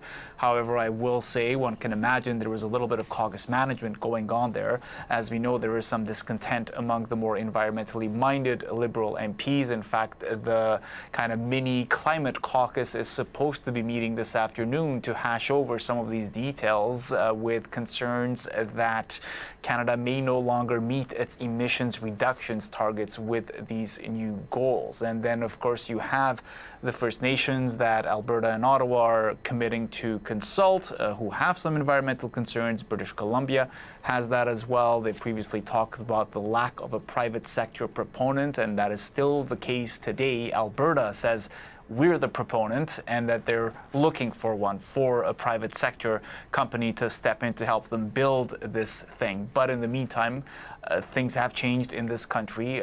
There are folks actively arguing that this pipeline is the solution to economic uncertainty. Have a listen. Times have changed, and you have to be able to adapt and recognize what is in Canada's best interest, and this absolutely is in Canada's best interest. It's extraordinary. If you ask anybody who is in the international sphere or working in global affairs, the number of countries, including so many of Canada's allies, that are knocking on our door saying we need more of Canada's energy, and that means oil and gas.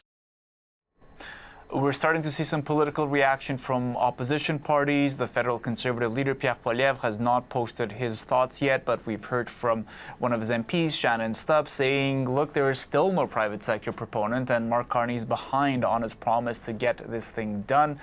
We're seeing a post from NDP leader Avi Lewis. We'll put that up on your screen as I read it to you in part. He says, by gutting carbon pricing to the point of irrelevance, it has dismantled the last federal climate measure standing. We now have a federal government that no longer... Sorry to interrupt, Rafi. Oh, is he starting to speak? Yeah, okay. Let's listen to the Prime Let's have a Minister listen. in Calgary. May 24, but the long weekend, it's good to see the snow is coming in Calgary. It's some things never change, as I recall. And I want to thank my parliamentary colleagues, Minister Olszewski, Matt Genereux, and Corey Hogan joining us here today, MPs for Alberta. And this is a great day. It's a great day for Alberta. It's a great day for Canada. But I want to just explain for a moment before I take your questions why we're here. Because none of this, and a lot of great things are going to happen, but none of this is going to happen without skilled workers. And we're here at UA 496, a union that represents, has more than 2,000 members. 2,000 members, of course, the journeymen, the pipe fitters, the plumbers, of course, and other unions, electricians, carpenters, others, across this great country are going to build Canada strong.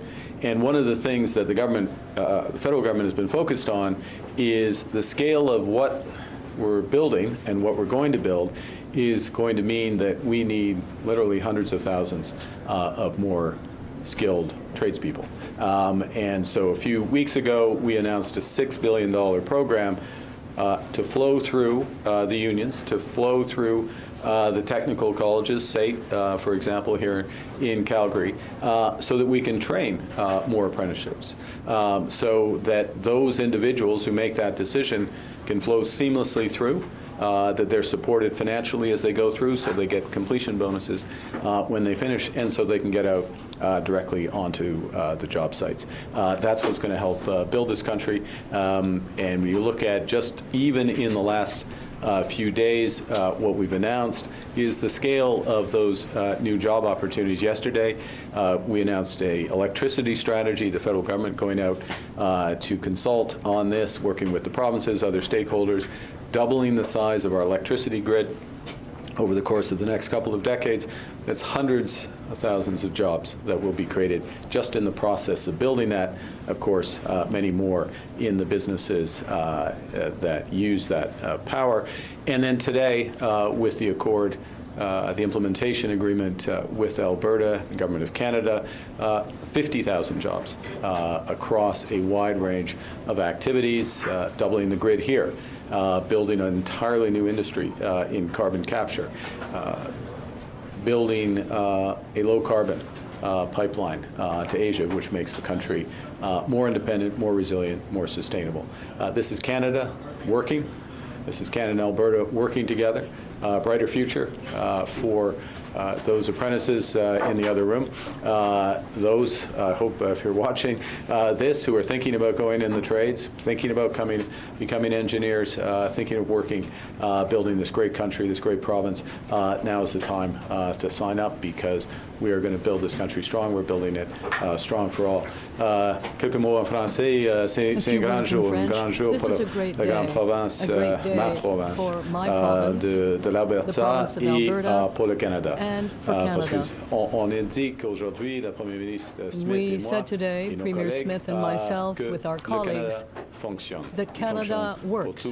Canada works for all Canadians across the country, for all Albertans.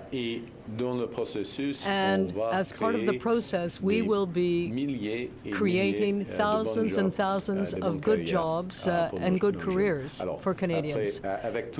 So, on that note, Thank you.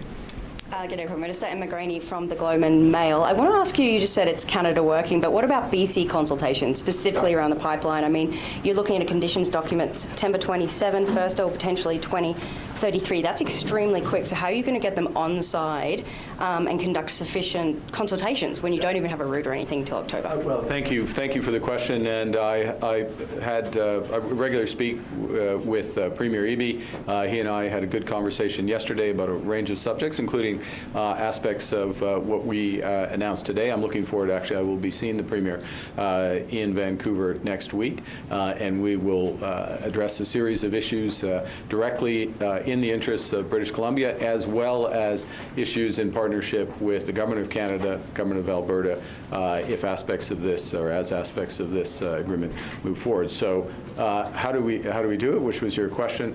We do it as we did here, through cooperation, through open dialogue, working together, making sure, as I said in my remarks, standing alongside Premier Smith a few hours ago, that the people of British Columbia benefit from projects that touch them. And of course, before all of that, and fundamentally, is we respect and fully fulfill our responsibilities for free, prior, informed consent standard consultations with Indigenous partners. Okay, thanks. Next question. Robert Tuttle, Bloomberg.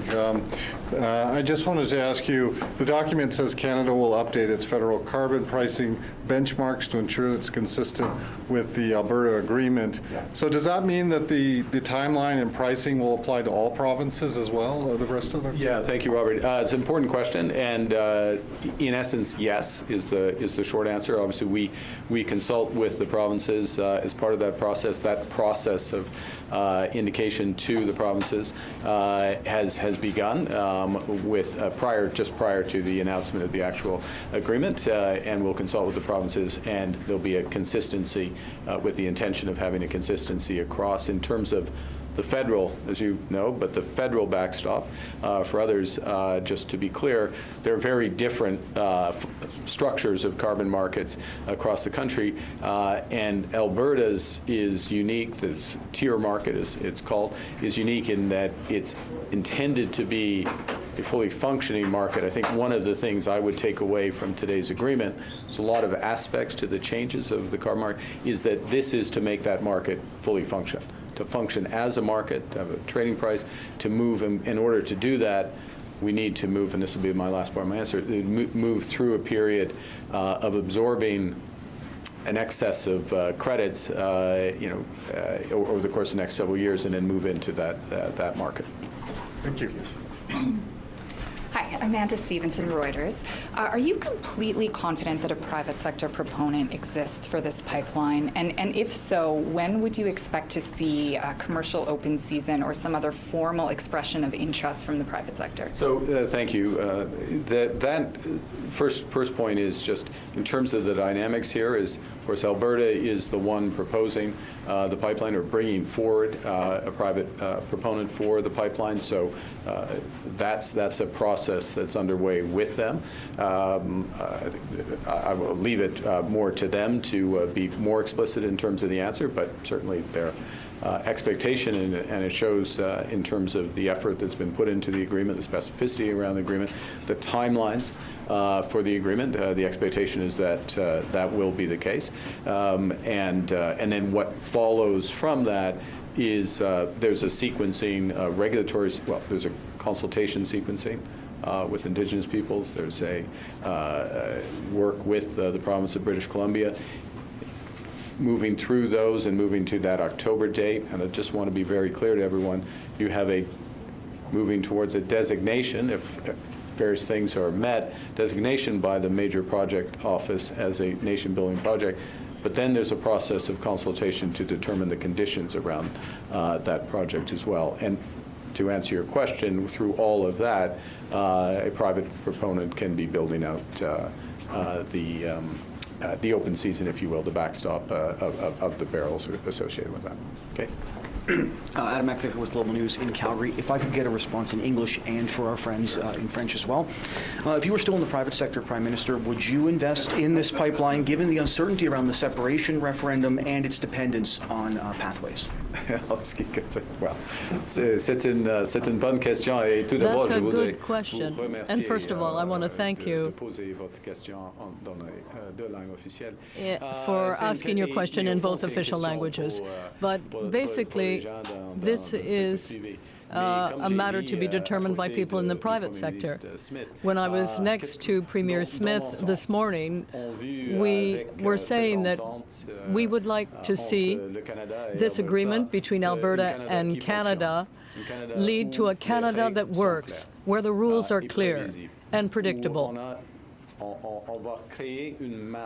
where we can create a true carbon market and major opportunities when it comes to energy, low-emission energy, low-cost energy, and low-risk energy. I will switch to English, and I'll start where I ended. If you look at the overall picture, and I see this when I meet people in Asia, leaders in Asia, business people in Asia, on behalf of Canada.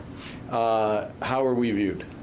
We are viewed as a reliable country in a world that's anything but. We're viewed as a country that when we sign something, we honor it. We're viewed as a country that is now on the move, a country with ambition, with confidence, moving forward, a country that intends to build big. We're viewed as a country that is both an energy superpower and believes in addressing climate change. And so the ability to combine all of that is very, very attractive to Asian partners. Now, another component sorry, just in the translation, but of my answer, but it's fundamental to your question, is what does today's accord, our implementation agreement as it's called, what does it tell us? It's that the country works. The Government of Canada, the Government of Alberta coming together, challenging issues, but coming together with a common solution, a country with clear rules, predictable rules, carbon markets that's going to function, contracts for differences and other support and incentive mechanisms that are put in place, and it's moving forward. So all of that, if I were in the private sector, and I'm never going to be in the private sector again, but if I were, those are the components that get you interested, and I think there'll be a lot of interest here. Pouvez-vous expliquer en français, si vous étiez dans le secteur privé, vous investisseriez? Did you answer that question about if you were in the private sector? Well, I already answered, partly in French. Okay.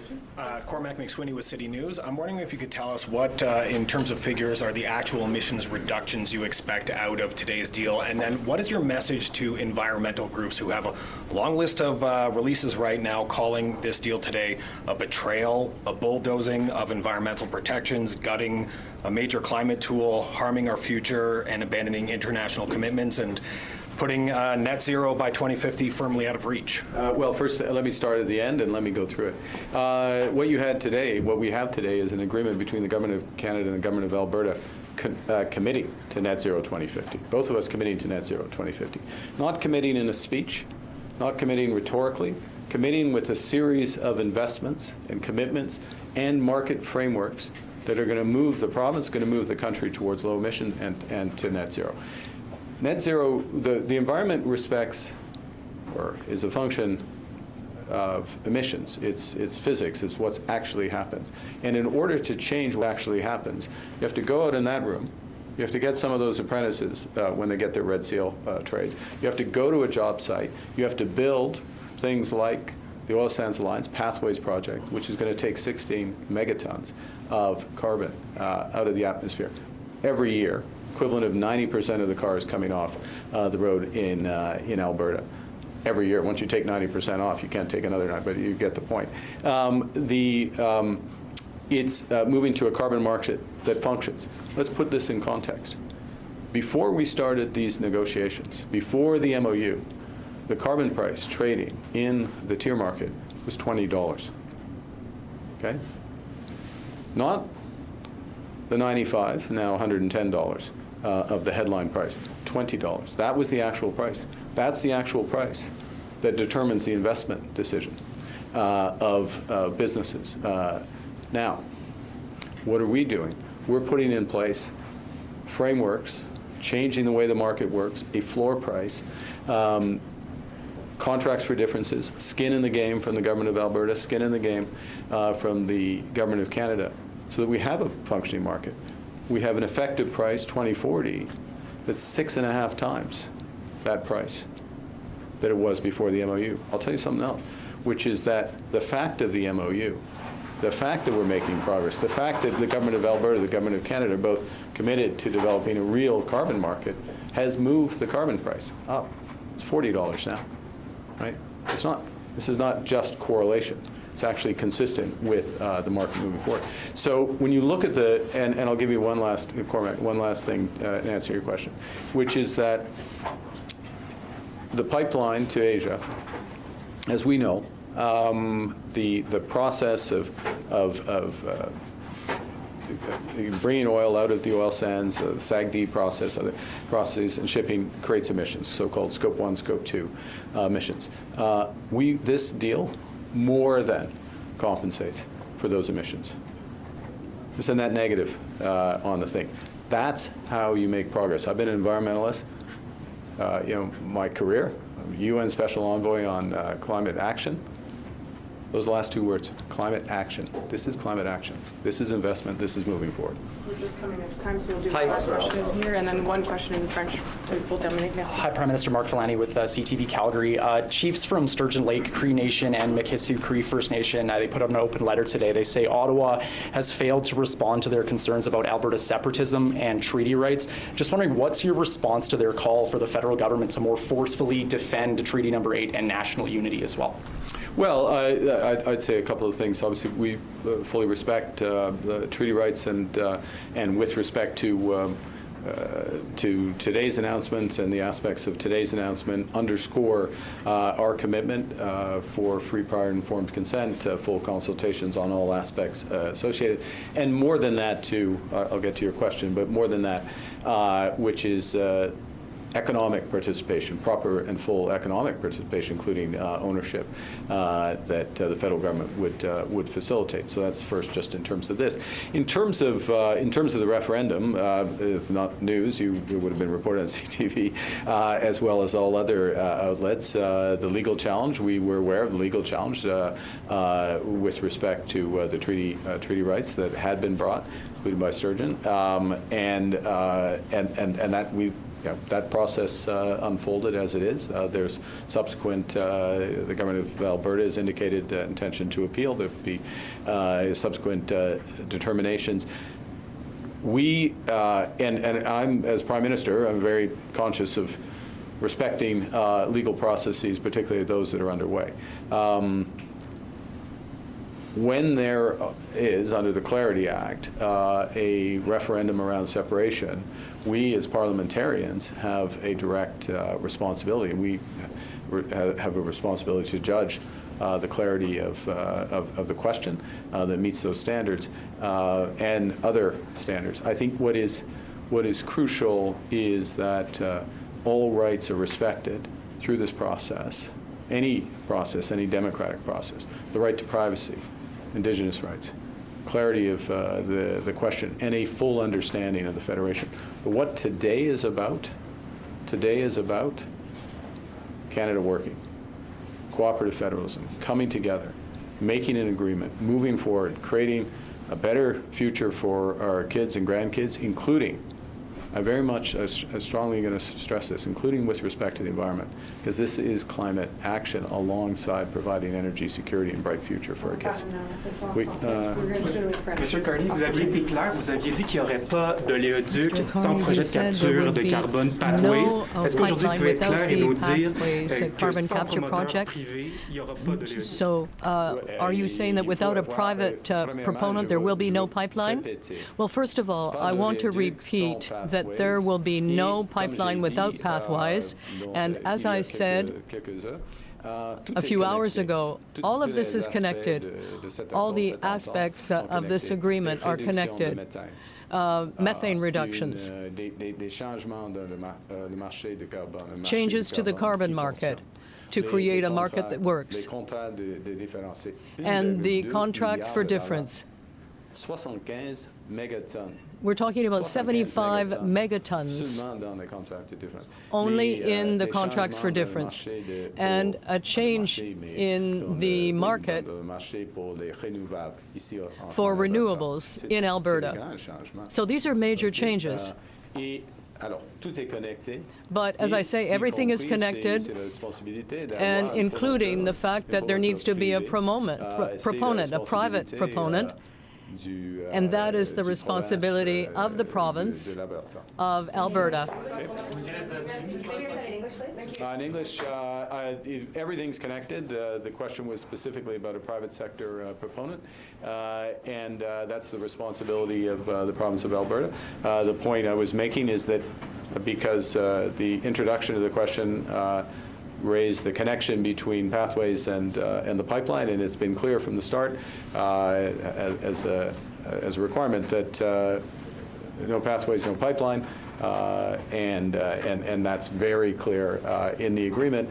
But I think there's a more fundamental point which we agree on. To be clear, this is Alberta and Canada coming together.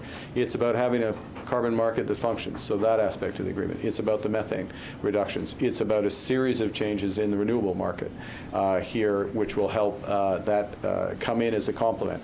It includes the changes to the clean, proposed changes to the clean electricity regulations, which are referenced, and all of which puts together a package, and I will repeat in French if you wish, puts together a package that creates opportunity, creates energy security, reduces emissions, and is affordable for Albertans and Canadians. Affordable today and affordable tomorrow. So everything has to fit together, and the combination here does, which is why we're very proud to have this agreement, and we will do everything to implement it. Et finalement en français. And finally, in French. Au bout de ligne, ultimately, this is a question of affordability for Canadians. All the changes, the emissions targets, and the changes that are being proposed to regulations, all of that will create a reliable energy transition and one that is affordable. Thank you very much. Prime Minister Mark Carney answering questions from reporters on this new agreement, this climate and energy agreement between the Government of Canada and the Government of Alberta, saying it's a great day for Canada. Also talking about British Columbia, how he'll be going to meet with the Premier of British Columbia next week because this pipeline will go through British Columbia to the West Coast.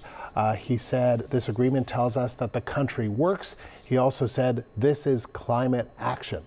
He talked a little bit about Alberta separatism as well, and he said that the standards of the Clarity Act will be important to be met, making sure the question is clear if there is a referendum, that privacy rights are expected, Indigenous rights are expected as well. And then he said at the end, getting back to some of the environmental concerns that people have raised, he said no pipeline without pathways.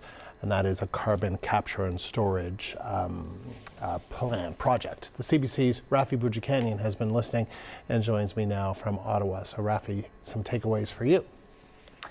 I thought it was funny when he, doubled down on how they will meet this net zero by 2050 goal, and he said, it's a goal, it's not just rhetoric, it's not just a speech, and it almost felt like a little bit of a veiled shot at his own predecessor, Justin Trudeau, who had set that goal in the first place. But of course, there have been critiques that Canada was not doing enough toward reaching that target, and might be interesting for the viewers who are catching up to everything going going on today to highlight why Carney is facing these concerns today, and that's because with the agreement with Alberta now in place, they have moved they've raised the industrial carbon price to $130 a ton, but they have moved that to 2040, and under his predecessor's policies, that would have been way sooner, 2030, and it would have been a higher amount, $170.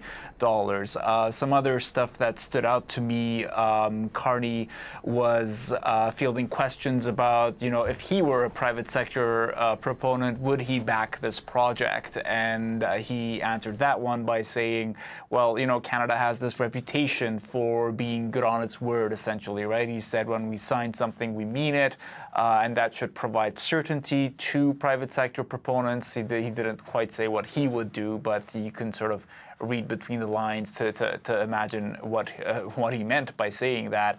And yes, he fielded questions about Alberta separatism and if the federal government is doing enough to quell that. Yeah. I thought there was an interesting parallel there with Danielle Smith. She was asked that question too, and about what her government is doing, because of course it's appealing this judgment against the recent referendum.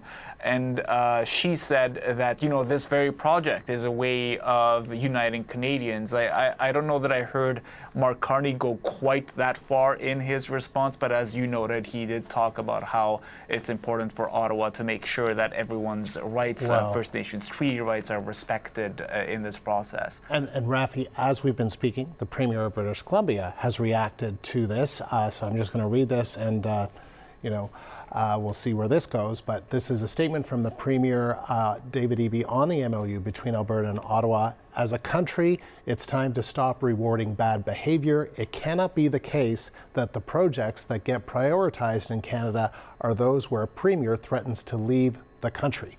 So Rafi, the interesting kind of reaction from David Eby. He is meeting with the Prime Minister next week, but clearly, national unity can be challenging, and there you go. He's clearly wanting to set the tone for that meeting, right? Mm-hmm. Like, I imagine that statement was drafted knowing full well that there is this meeting in a few days. I remember last year at the Premier's meeting in Saskatoon, a lot of people were remarking how David Eby did not show up. He sent his Environment Minister, and that was a bit of a symbol, right? And the Environment Minister was the one who said, there's no private sector proponent for this, so why are we talking about it? And I mean, here we are now, a year later, and there is still no private sector proponent for it, though the Prime Minister and the Premier seem certain that will happen, though Carney also said, that is Alberta's responsibility. So much to watch for, Rafi. Another busy Friday. Every day's busy. Rafi, thank you. CBC's Rafi Boudjikanian live in Ottawa. The federal government's handling of natural resources remains a central issue for Alberta's separatist movement. Last hour, Danielle Smith said she hopes agreements like today's will convince Albertans that the country is worth fighting for. At the same time, her government is fighting a court ruling that quashes a separation petition. And the CBC's Tricia Kindleman joins us now with more on that. And so, Tricia, what more did we hear from Danielle Smith? Well, that's right. You and Rafi sort of touched on how Mark Carney reiterated that the strength of a united Canada is really what we need to sort of be leaning into at this moment. Danielle Smith was also asked about this separatism question right out of the gate. It was the first question posed to her after she made her statement. Now, she says it's not about quashing the separatism movement, but finding ways to make people want to stay in the country, saying that separatism sentiment has been up and down in Alberta for a long time, but it has spiked recently. Here's more from her. I think that what we need to do is make sure that the separatist sentiment is not as high as it has been in the last year. When the Liberals got elected, separatist sentiment went up to 42%. In our most recent polling, we've seen that it's somewhere between 33 and 35%, so it's coming down. Historically, it's been under 20%. That's where I'd like it to be again. I'd like for us to have Albertans feel such confidence that Canada is working for them, that that separatist sentiment it goes back to historically low levels. We're not quite there yet. There's a few more things that we need to do, but I think these kinds of agreements help to get us there, and that's what I need to work towards.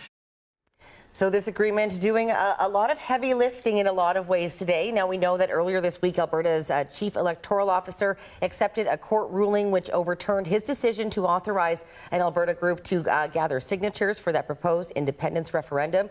We've heard a lot about the need to consult with First Nations around today's agreement. That's also sort of what hinged on this overturning earlier this week. Now, there was one of the First Nations group in Alberta who reacted to the pause on this separatist movement earlier this week. The Dene Ta First Nation chief spoke out saying that Alberta's separation from Canada would have deep, profound impacts on the Dene Ta First Nations treaty. Danielle Smith should show she respects the rights of First Nations and the court's decision to stop any further talk or appeal and support for separation. So again, that question lingering in the air as we continue to find out more about this deal and reaction to it. We'll continue to sort of follow this vein of things in there for you today, Andrew. Lots of reaction to follow. Tricia, thank Absolutely. you. CBC's Tricia Kindelman. More on that breaking news from Calgary. Prime Minister Mark Carney and Alberta Premier Danielle Smith have signed a significant new carbon pricing deal. The agreement is seen as a major step towards building a new pipeline to the BC coast, but we've heard from the Premier of British Columbia he's not happy with today's developments. Both the Prime Minister and Danielle Smith say this is a good day for Canada and a good day for Alberta, and sends a message that Canada and Alberta are serious about expanding oil market access. We'll have much more on our top story right here on CBC News Network.